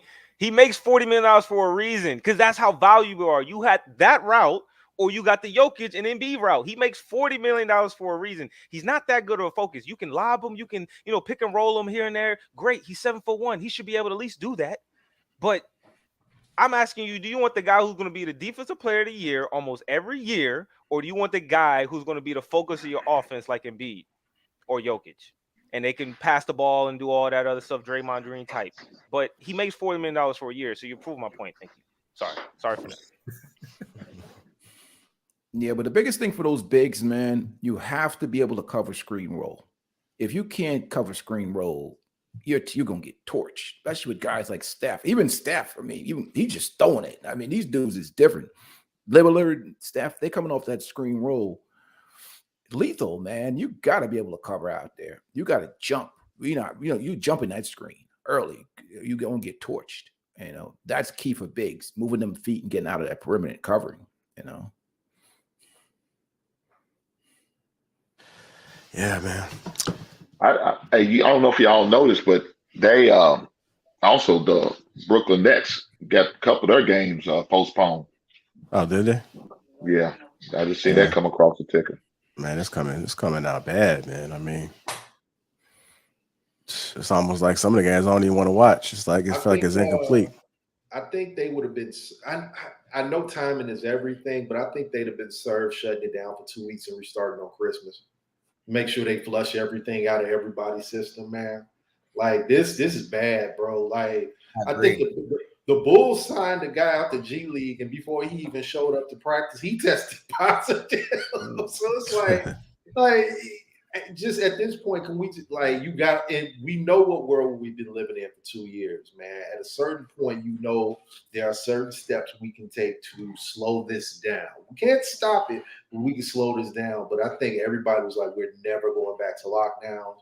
We're never going back to all that. And I think we're just gonna ride it out. Whoever makes it out alive makes it out alive, man.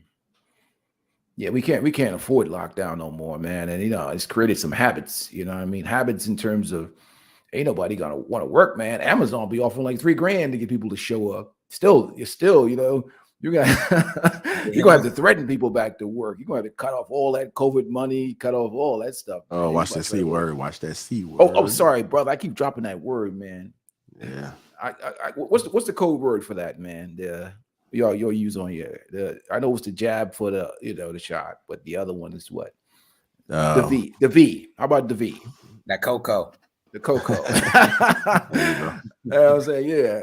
I'm saying, like you can't. Right now, it's like this different economy now, man. Everybody just like the people like, yo, man. When the last time you been to work? Like, oh man, 6 months ago and stuff. Everybody's trying to reinvent themselves now, man. Restaurants. Nobody trying to go back to work there. Every time I go order my pizza sometime, man, it's a different staff every week. So yeah. Crazy. I don't know if the league considers those if they postpone games, if they consider that lost revenue, or maybe they got to deal with ESPN and that messes up ESPN's planning or how that goes. Say that again. They said they were going to push it back. They're going to push it back to the end of the year, I think. Do some back-to-backs, like, if you got to go play the Heat in April down in Miami, then you'll just play them twice or something like that. So we know what world we live in, and I guess we're never going back to maybe bubbles or lockdowns or whatever. But I'm going to the Bulls game after the day after Christmas, and I don't want to see any G League people getting valuable minutes. That's not worth the money I paid for them tickets. I can go see the Windy City Bulls for $5, 10 minutes away. I don't want to do that. So, Aven, don't you remember when the Bulls brought up what was it, Mike Jones? Wasn't that his name back in the D Rose Bowl? Those some of the greatest and pull some 20, 30-point games out of nowhere. There's always one dude in the G League every year that just gives somebody 35 for a couple of nights. We're like, where he come from? And then we never hear from him again. I take that. You know what I mean? I take that over postponed games. I mean, that's just me feeling like there's so many people who like the talent gap can't be that drastic. Yes, it is. Man, look, bro. So the Bulls' biggest problem is they don't have a forward, right? They got a guy. We were talking about HBCUs, right? They got a guy who I think he was the best HBCU player. He was from Morgan State, 6'8", 6'9". I mean, absolutely jump out the gym. He was on SportsCenter every night for like 2 weeks in the summer league or whatever, right? He'd been on the G League Bulls for like 2 months. No tick, none. He obviously either cannot put the ball in the basket or he can't grasp defensive concepts. A lot of guys, they may have all the athleticism in the world, but if you can't guard the man in front of you at the NBA level, you're no use to anybody. There's some talent in the G League. There's so many athletes, but for the most part, coordination ain't in everybody. Right. Man, it's crazy, man. Well, I don't know what the game's gonna be looking like on Christmas. This is it's right around the corner. Was it next week, right? Yeah. Don't they talk about making what we're gonna be getting? Don't they talk about making the season shorter all the time? Why don't they do like a little Christmas break before Christmas for them, like a week or two, and then they can come back right before Christmas in general, like actually implement something like that. They don't have to get the week off like Christmas, but they can get a week off before and then come back, on the 23rd and play through Christmas, like kind of like the All-Star break type of thing. Get a little break before Thanksgiving between there. So I don't know. Well, this is a major revenue month, man. Like in terms of that money, everybody's is back home. The kids, for kids are back home, and everybody's sitting around the kitchen table and sitting around the couch. The first thing you're gonna do is watch games. This is a big money month. Big money month for everybody, for shipping, for Christmas stuff, for gifts. This is big money month. But they might have to go back to a bubble. That's what it sounds like. Lord. Yo, you killing the bubble. No, man. Tyler Hero was with this. We can't do another bubble, brother. Well, like I meant for the let me see. I don't know how they would do it, but maybe they would have like special housing for the players to kind of like to kind of finish the season off.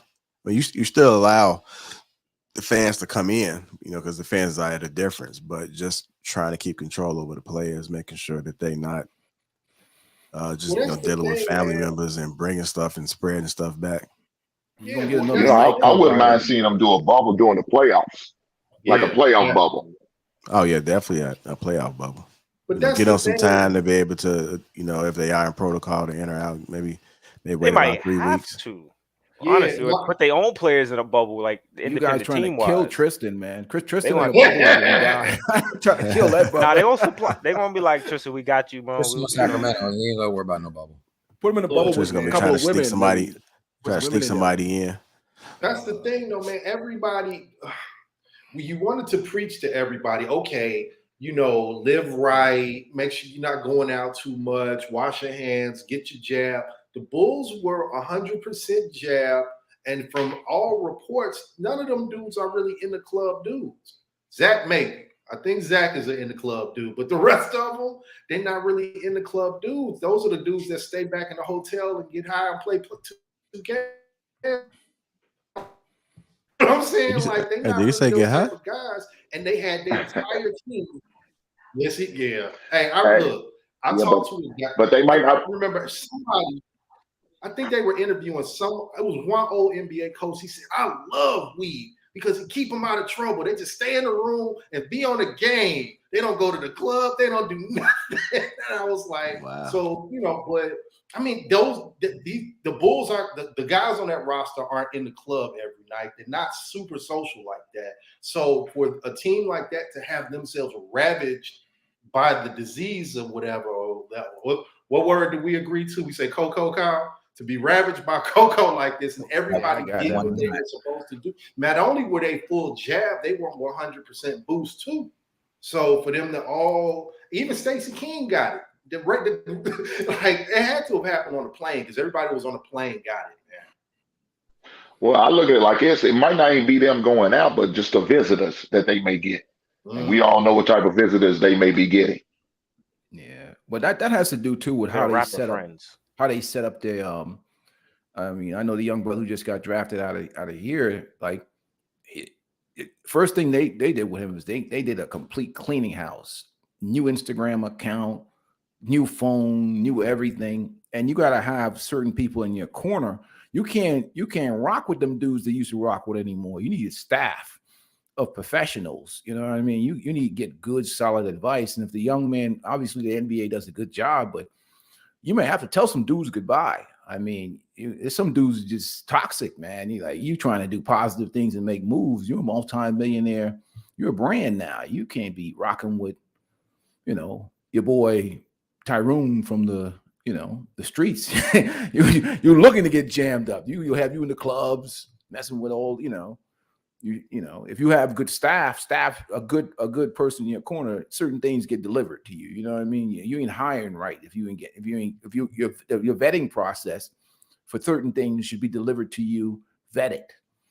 If you hire the right people, you know what I mean? You see, Real Thomas talk crap about y'all Bulls. No, he said the Bulls ain't coming out the East anyways. Oh wow! Oh man! Oh no! It's harder to deny, though. I tell you, it's hard to deny. Oh yeah, it's hard to say one way or the other. That's for sure. They're closer to it than they were at the beginning of the season, I'd say. So what's going on? High value nurse. What's going on, Lapeef? What's going on, fellas? Not much. Can't complain. Like I think you had some other. You and Sway was talking back and forth, right? You said what? I said I think you was talking to Sway in the chat, right? No. I haven't commented on the chat. I've been listening and pulling up. Muscle. Okay, gotcha. All right. I just know I saw high value. What you got for us, brother? Hey man, I just wanted to comment on what y'all was saying, man. And when y'all talking about the whole Tristan Thompson situation, and lack of discipline. And what my man was just saying, like when you become successful, you do have to move a different way. There's certain things that you just can't, like the more visible you start to become, the more successful you start to become, the more money you start to make, like it or not. People always want to say, well, you're not being real no more if you don't ride in certain circles. But that's the price of success. You dig what I'm saying? Like you cannot always move the same type of way. If people know you getting money, people know you becoming successful, that breeds envy. Like even like what Boosie said, like I forgot something with hatred, but it breeds hatred. And you really do just truly have to watch how you move, and especially how you interact with females. You dig what I'm saying? You can't you got to watch who you give your seed to. A woman can live off your seed for the next 18 plus years if you're not careful. So you definitely got to watch how you move being successful. You know, it's interesting when I don't know if y'all have ever gotten a chance to be in the tunnel post game I've only been in the United Center, so I can only say a Bulls game. I knew someone who worked down there, so he was able to get me and my sons down by the Bulls locker room. That way you can kind of see the players as they come out. And I'll never forget, they were playing the Cavs. This had to be 2 years ago now, whenever Tristan Thompson was on the Cavs. And he was injured. And we were standing by the locker room, and my son was able to high five all the players that was coming out. And for whatever reason, it was a good amount of young ladies who was waiting on the players too. And my man Tristan Thompson came out. He gave my son a high five, so I was happy about that. And he beelined it straight to these ladies. It was about 4 or 5 of them. And I feel like everybody just knew what the deal was. And so to our point earlier, he don't have to do that. Just go straight to the bus. You know what I mean? You don't gotta entertain every single person who comes into your peer view. And so I just think that's where discipline comes in. That's where moving different comes in. Having different expectations for yourself too is where that helps. So, moving different is almost a requirement, especially 2021, 2022, where everything is so much access. It's almost behooves you to scale it back versus, now the floodgates are open. I'm a man making all these millions, bring it all on. And if anything, you should be trying to stave it off. I mean, that's probably unreasonable, but if you're thinking about your future, that's probably what you need to do. But here's a difference is, man, like I know brother Evan from the AAU circuit, what happens with a lot of these young brothers when they go up to AAU is this: you have a bunch of grown men trying to be their friends, as opposed to being like, that's why my channel is all about that, like helping young men, mental empowerment, whatever. You're my dude, and they talking to these young bucks like they their friends and stuff. You're a grown ass man trying to live off of these kids. Like literally, I'll call kids and curse them the hell out. Like Tristan would get cursed out for me.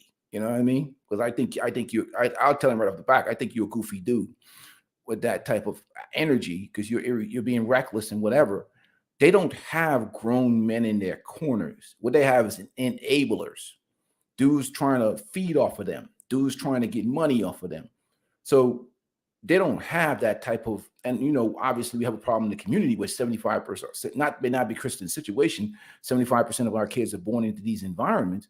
That's why I have my platform. I can't even get to talking about some serious stuff. I got to talk about stuff that save dudes.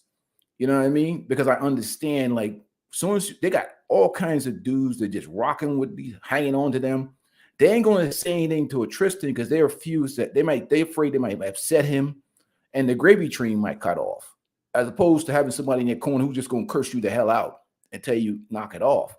And they don't care because, you know what I mean? Like, and that's what's missing a lot in our community, especially with these programs, is we got too many grown ass rusty enablers. Chicago is full of that. It's a cesspool, bro. It's an absolute cesspool. I mean, I love to tell my quick little stories about how grimy basketball is here. My first year coaching in the public school system here at the junior high level, we had to, what do we have to do? We had to take security measures because some of the parents were betting on the games. Like, seriously, bro.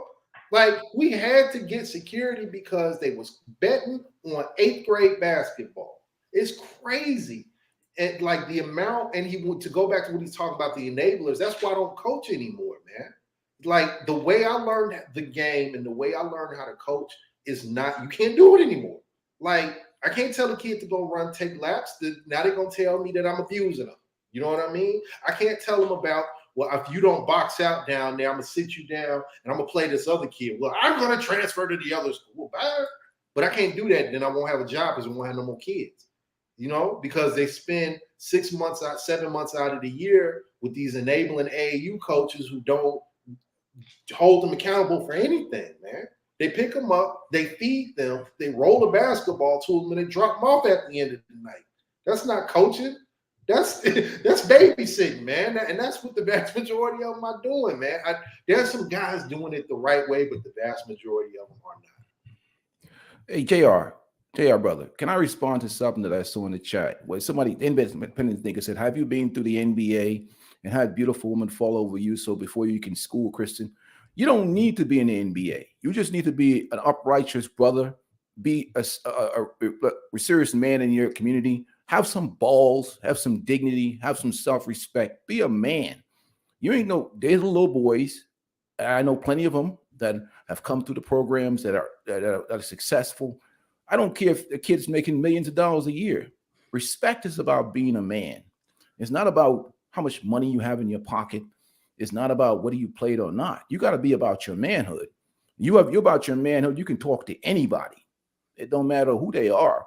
But if you're a parasite and you ain't a man, you can't approach nobody because first of all, you don't have that respect factor. And kids are not going to respect you. These are young men. And we are their guides. And I think that's the confusion in our community is we have this situation. I know obviously we have a matriarchal culture, but you think you have to be, I talk to anybody. I don't care. You know what I mean? It's about respect.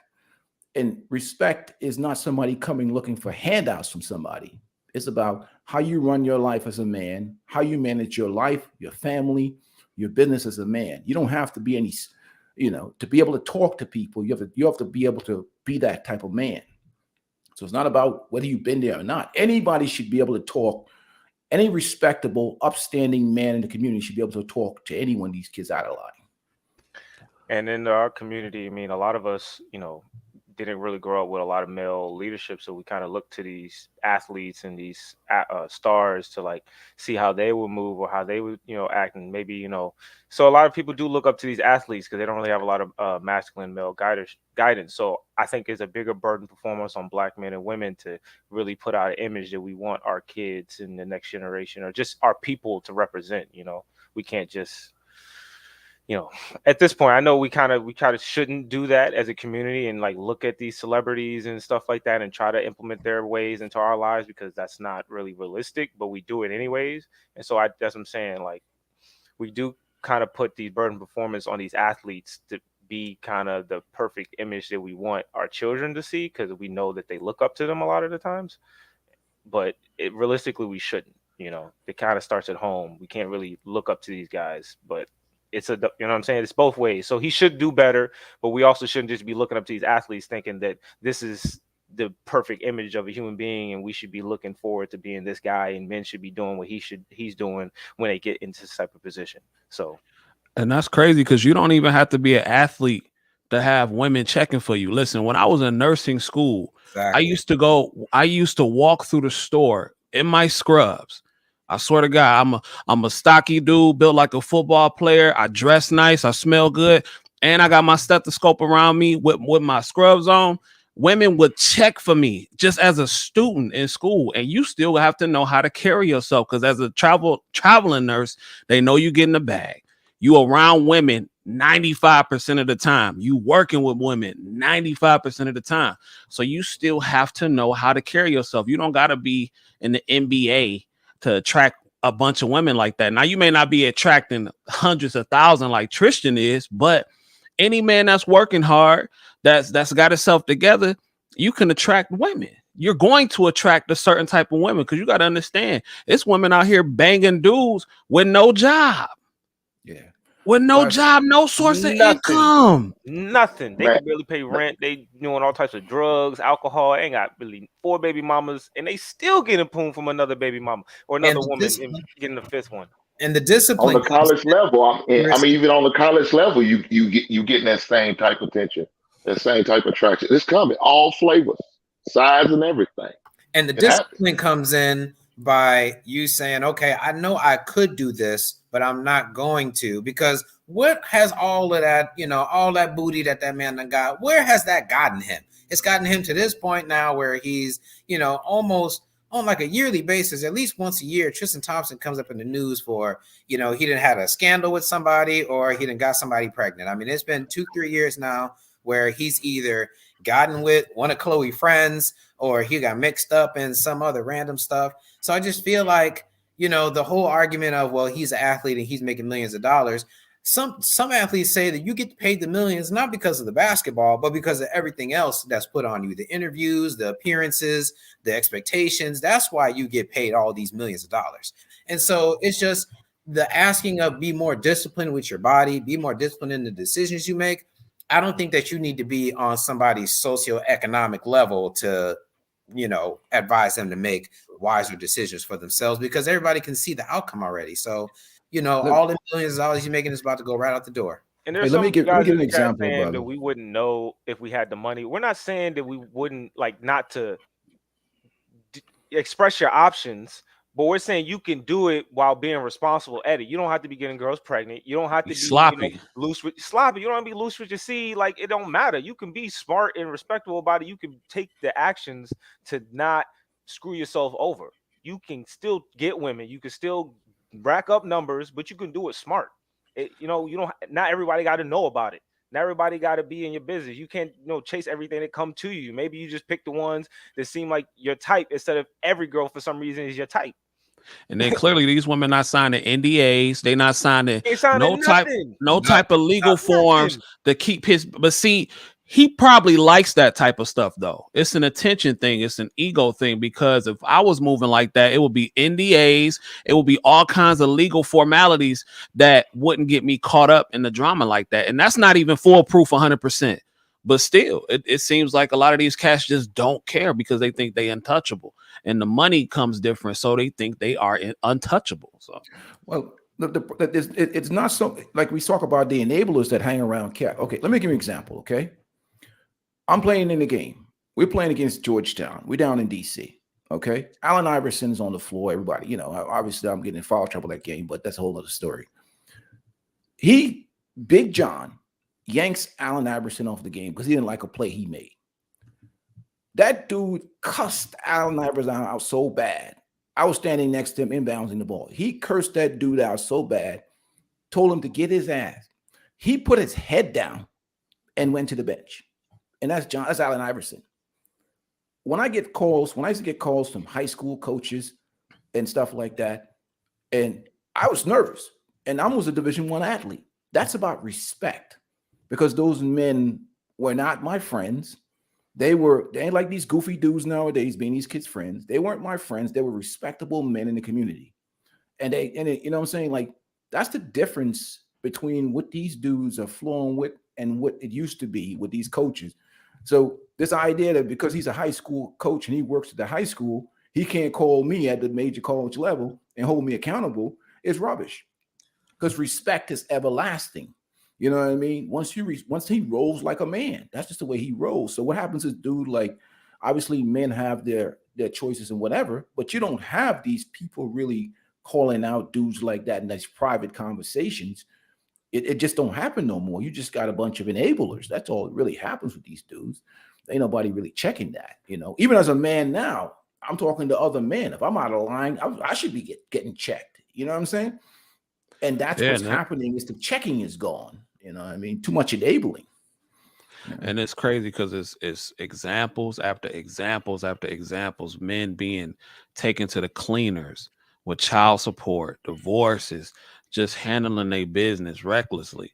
Look at Tiger Woods, look at PJ Washington, look at just all these individuals who have been caught up in situations like that. And you would think that the NBA will have some sort of, and maybe they do, I don't know, I'm not in the NBA, but if they have some sort of class that taught dudes about how not to get caught up in stuff like that, because they are a brand at the end of the day.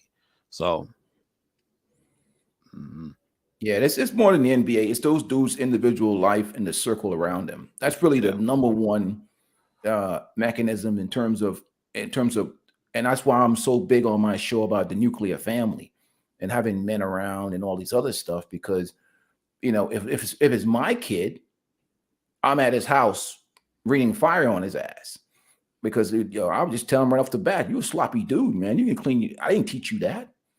You know what I mean? So you really don't have, those dudes don't really have that in their life, even though, you know what I'm saying? Those dudes don't really have that fire and brimstone raining on them. You know what I'm saying? So that's why they be acting so reckless like that. They're making, because who's yelling at them? You know what I mean? Like that goofy stuff they be doing. Nobody's really digging into them because everybody's looking for that money. Yeah. And another thing, you have the mothers out here. You can't talk to my son like that. You can't talk to my boy, my baby like that. Man, kill all that. He needs to hear this. He might have to get cussed at. He might have to get dogged out, get mud, drugged to the mud if that's what has to be done. That's what has to be done. But the point has to be made. Yeah, a lot of females. I mean, you're right. A lot of mothers, you can't say nothing to the child. And it's almost like, this is why masculinity now is so important, because when you look into these situations and you look into these households and you see so many of the fathers not present, we now have a generation of effeminate men that are making decisions based on their emotions and how they feel at the moment versus making decisions on logic, based on logic and what's best for the long-term outcome. You dig what I'm saying? It's a way that you want to have your fun. That's cool. We men, we know what it's like, but it's a way that you handle all things. You dig, in a proper situation. Like I said, legal forms, papers, all types of stuff, NDAs. I don't know why nobody is I don't know. Nobody is in these dudes' circles schooling them on this. It's crazy to me. Well, when you circle yourself with a bunch of goofies, man, you that's to be expected. You know what I'm saying? You always have to evaluate your circle. That's why I tell my all the time. I said, not everybody's your friend. Just because you call them your friend don't mean they are.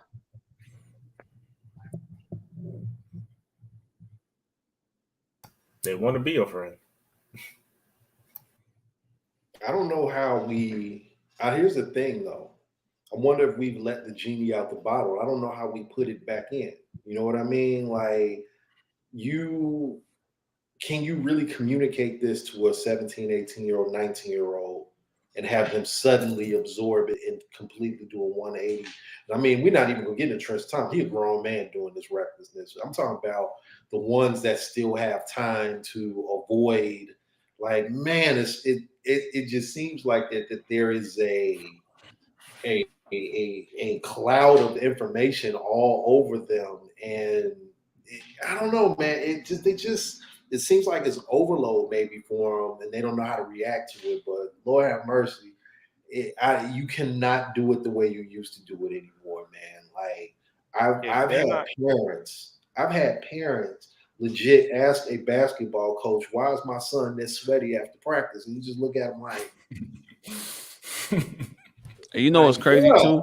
Right. You know what's crazy too? When you do have a father that is present, that shout out to LeVar Ball, however kooky his tactics were, he got 3 sons to the NBA, because the second one did go to the NBA. He went to the Pistons, but they cut him.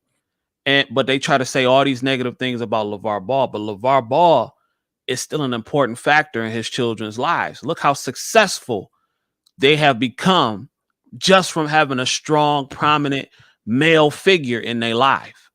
You know what I'm saying? He held them accountable for their actions. It's like you're saying, if they can do the 180, basically they can. But someone, if they aren't holding themselves accountable already, then someone has to hold them accountable until they start doing it themselves. And then until they aren't doing it themselves, then you're gonna have to keep doing it. And so the thing is, my big like scare would be LaMelo. Is that now he's in the NBA, maybe LeVar Ball is not holding him as accountable anymore because he's a grown man. And if LaMelo don't hold himself accountable, he might mess up. I heard some rumors back when he first joined that he was messing around with some Tatianas doing some craziness. But so I'm just saying someone has to hold them accountable if they're not holding themselves accountable. And that's really the only way that you can fix their mindsets, is because they aren't going to change unless they want to change themselves, you know. And maybe a authority figure like LeVar Ball can keep them on their toes, because you watch all the videos. He was on LaMelo's neck. Anytime LaMelo did some dumb stuff, he was cussing him out. Anytime LaMelo was being weak in the weight room, he was cussing him out.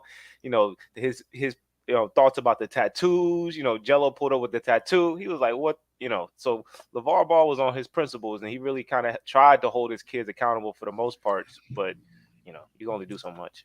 Absolutely. They grown men at the end of the day. You get them to only so far. And then some people just, you're going to do what you're going to do. Some people just have to learn the hard way.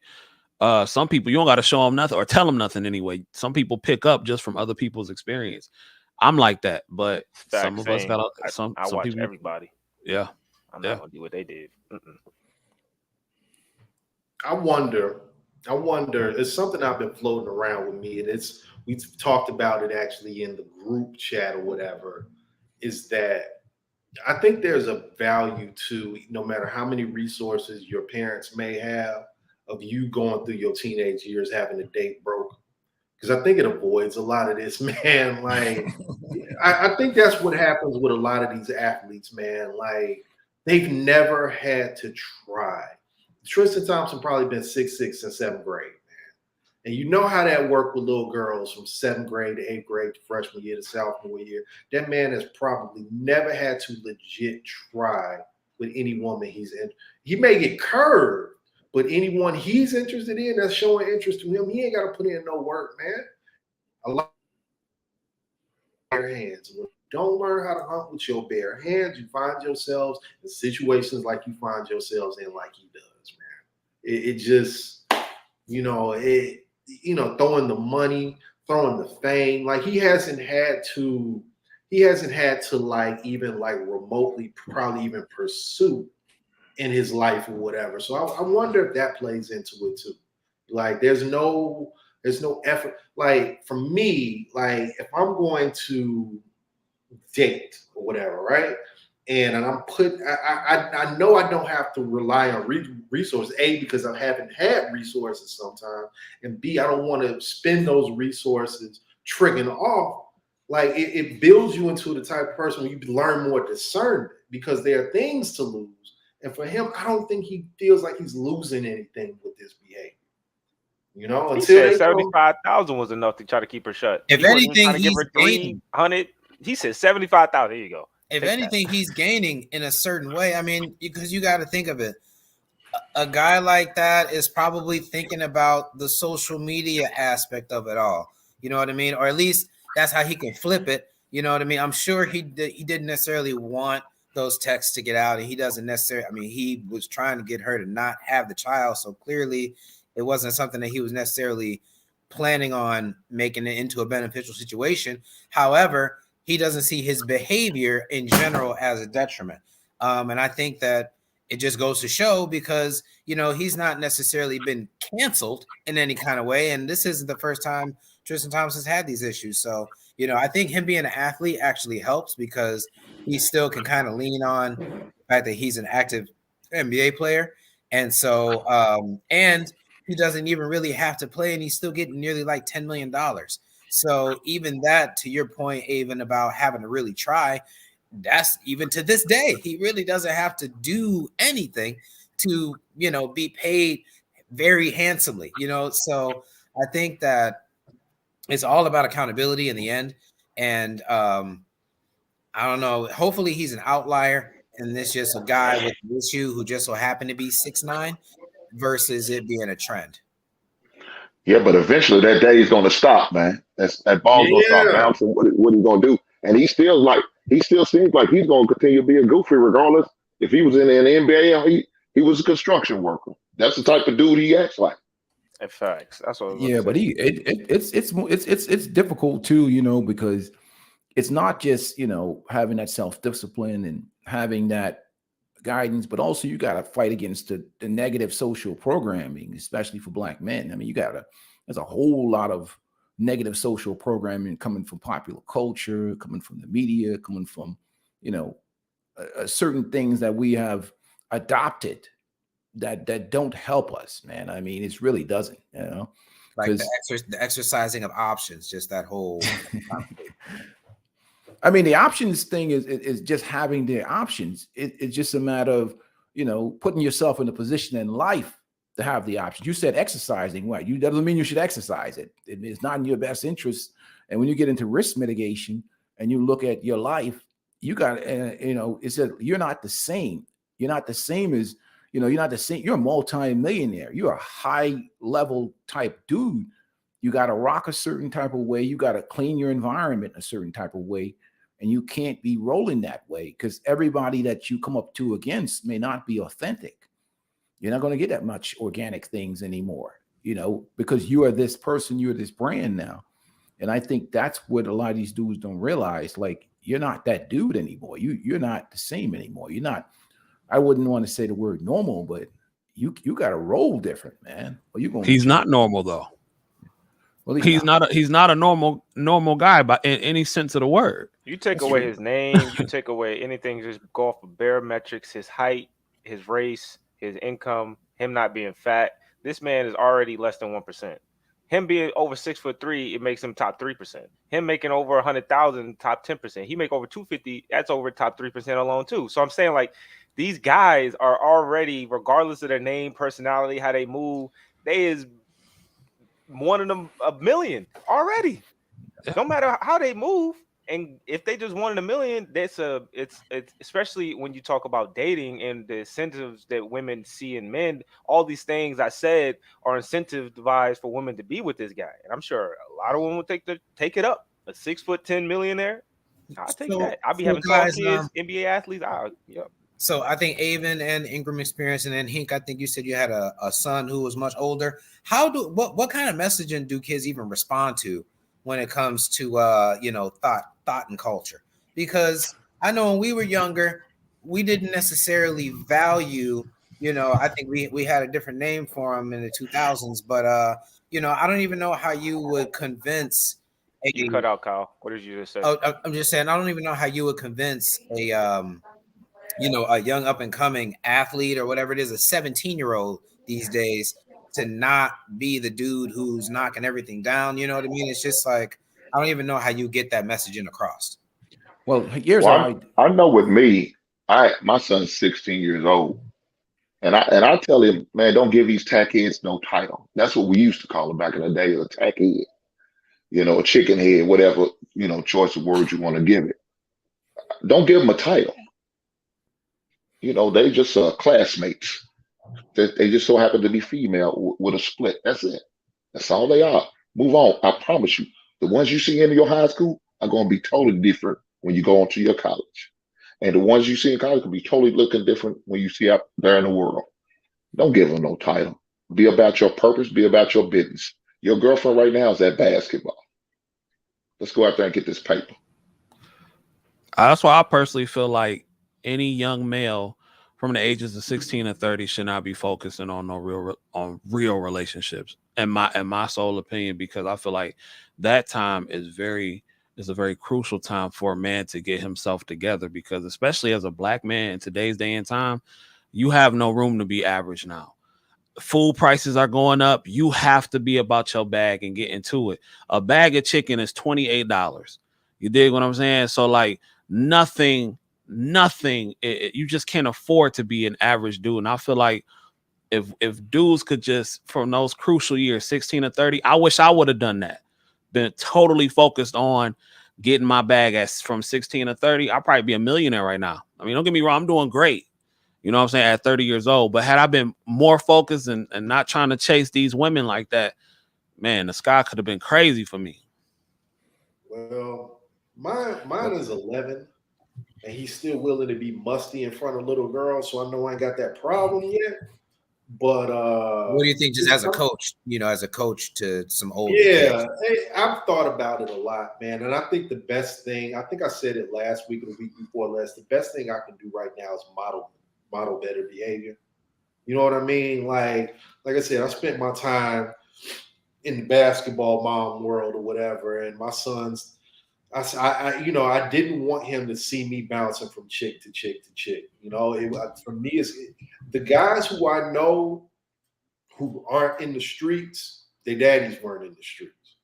You know what I mean? We have to model better behavior for our kids. Like, I want my son to see me in a healthy relationship and hopefully a healthy marriage, and he'll model that behavior so he doesn't view, look, he's a man, he's going to have his fun, but I want him to minimize it and mitigate his risk. And I don't want him to put such a high value on the behavior that he forsakes everything else. And I think that comes, the best way I can do that is model my own behavior to be an example for.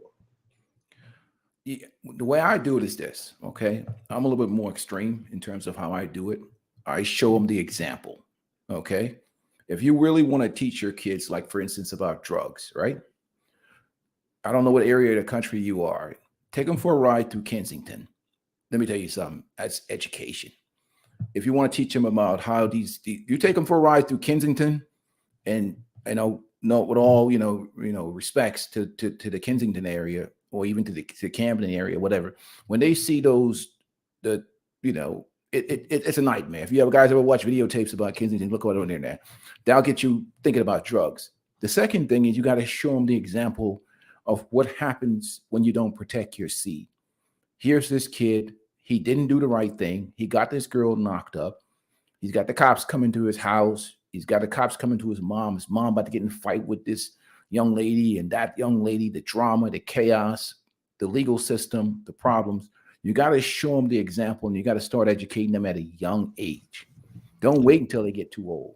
Start programming. And then you have to also fight the other aspect of things, which is you've got to fight the social programming in the Black community, where they're trying to teach everybody to be woke and to be on code. And I got to start the conversation about normal is broke. Being cool is not necessarily being successful. Because if you listen to the social programming, they're going to try and program you to be an altruist for the community in terms of not them having a standard. You know what I mean? And you have to show them how to deal with women, how to pick women, and how to, resist the social programming, because here's what doesn't work. Being normal, being accepted, being liked all the time don't necessarily yield you good positive results. Look at that normal, that's broke. Look at all the people that are successful. They go against this negative social programming, and that's how they be successful long term. Everybody who trying to be cool are the ones that are not doing well.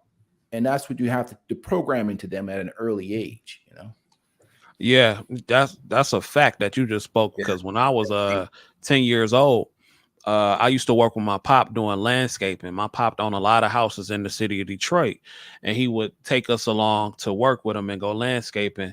And one particular weekend, we had worked hard all weekend. I'm talking about mowing grass, pulling weeds, all kind of stuff. And then at the end of the weekend, he sat us down. He was like, "Yeah, you worked really hard this weekend." And then I was like, "Yeah, okay, I'm just waiting for my money." So he goes, "Do you want to have kids when you get older?" I said, "I don't know. I'm 10 years old. I'm just thinking about it." So he gives me my money. It was like $50. And to a 10-year-old, $50 is a lot of money. He said, "That's your money." And then after a few minutes, he said, "Hey, wait a minute. Let me see that. You want to know what happens when you have kids?" He took the $50 bill and ripped it in half and gave me the $50 and gave me the other half. I never forgot that. I was distraught. And he said, "That's what's going to happen if you have kids before you're ready. Your objective is to always give yourself the best odds. You worked all those hours and you put in all that work, and half of that is gone." He said, "That's what happens when you have kids." Now, he gave me the money back, but that was just a teachable moment. It was a lesson that he taught me. And that's probably why I don't have kids now. You know what I'm saying? Because it might have slightly traumatized me, but I learned my lesson not to be out here so reckless with my seed, because, after all this hard work and putting in all this time and this education and this effort, I don't want to go out like that. I'd rather give myself the best odds in life. And I know everything don't always go according to plan, but if you give yourself the best odds, then it can work out in your favor. But I'm glad you say that, brother. If you look at all the videos on my channel, it's all about protecting young men, especially Black young men, because everything in this society is about programming our young men to fail. And one of the biggest things, like you see certain individuals that suggest that young men who, because every conversation you have that's positive about, like the man on the panel, we are the representation of the majority of Black men, right? But there can't be a conversation about us without talking about Dusties and Pookie and Ray Rays. No, we have nothing to do with them. But we are hardworking men that respect the community, respect our family. So they want to put us in the same conversation with the Dusties because that fits the narrative for our community. And a lot of times what I see they do with the other young Black men that are hardworking and do the right thing is they try to give them to be altruists and get them bad deals. Go back to the community and wife up some single mom or do some weird stuff like that without any standard. You see what I'm saying? And that's why I'm so radical about making the type of videos I do. It's just about always trying to program our young men to fail. And that's why I'm like, you know what I mean? And always having this narrative, this color purple narrative, or this narrative about our community and there's a lot of hardworking, successful Black men who have values that we need to talk about more, and we need to put the emphasis on more. And you think that message is being received by kids, especially kids who are popular? You know what I mean? Whether it's the athlete, football players, baseball player, basketball player, some of these kids are going to start getting NIL deals at 16, 17 years old. You know what I mean? Had this been a thing 5 years ago, Zion, maybe not 5, let's say 10 years ago, Zion would have had an NIL deal as a 15 or 16-year-old.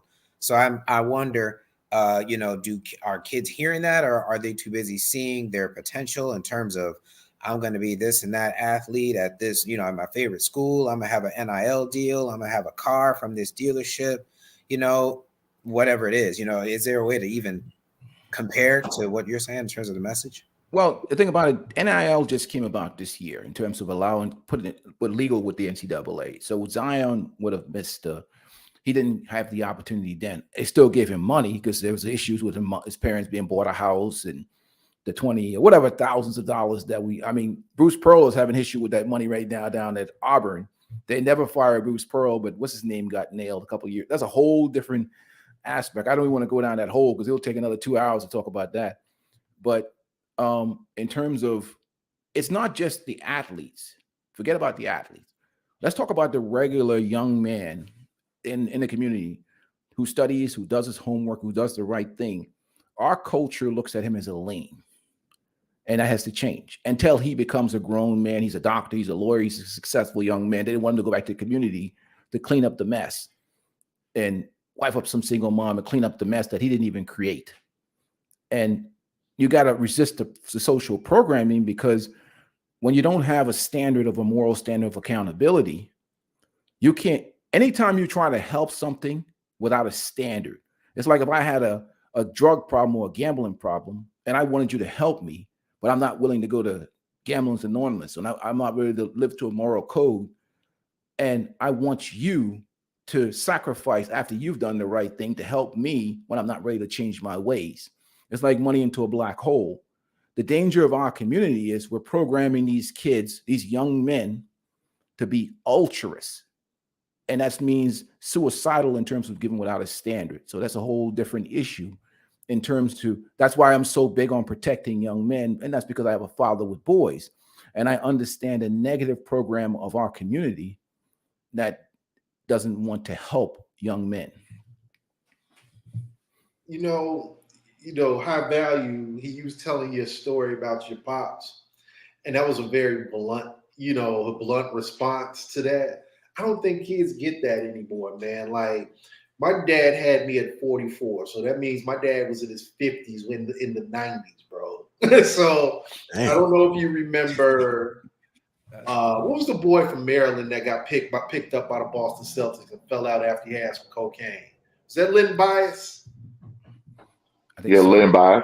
I remember watching that on the news, right?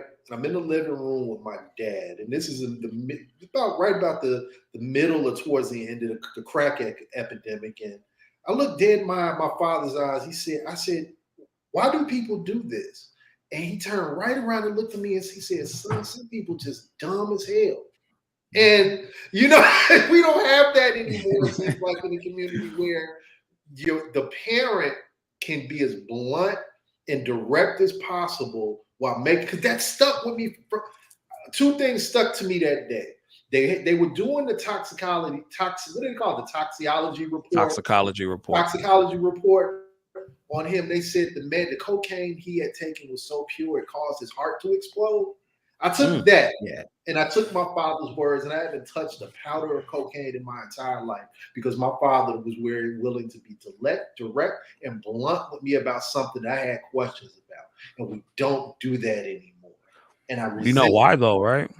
Yeah, oh, absolutely. We don't, because too many parents want to be friends with their children. My dad let me know I'm not your friend.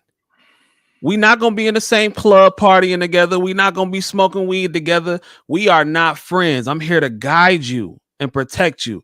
But we're not friends. I'm gonna show you the appropriate lessons. And yes, when he ripped that $50 bill, it did something to me because to work so hard and to have it taken away just like that, I was like, oh no, I can't go through life like this. I can't go. And that was a lesson that hit home for me at 10, 11 years old. So my pops wasn't my friend. I feel like if more parents did that with their children, even in today's era, I think you will have a different result. But everybody want to be cool because it's not fashionable. It's not popular to be seen as the parent that's necessary. You want to be the parent that's cool, the cool parent. Man, my pops didn't give a crap about none of that. None of that. He said, I'm trying to stop you from getting killed out here. And I'm trying to show you something. So, yeah. But that $50 is hurting us too, man. You know, they're ripping that in half. I feel that $50 right now. But the problem is, like, it's a community problem. If most of the households in a certain environment is led by women, and we have a matriarchal culture, you know, and even certain situations, you have certain men that are not leaders in their home, you're not getting that stern, hard message. You know what I mean? Like how you had a father that was a leader that ran the household. You have a different type of community, but also a community that tries to give black men, young black men, the worst deal I have ever seen. The worst deals is presented to black men in the history of deals. And that's why I'm so adamant about how I am.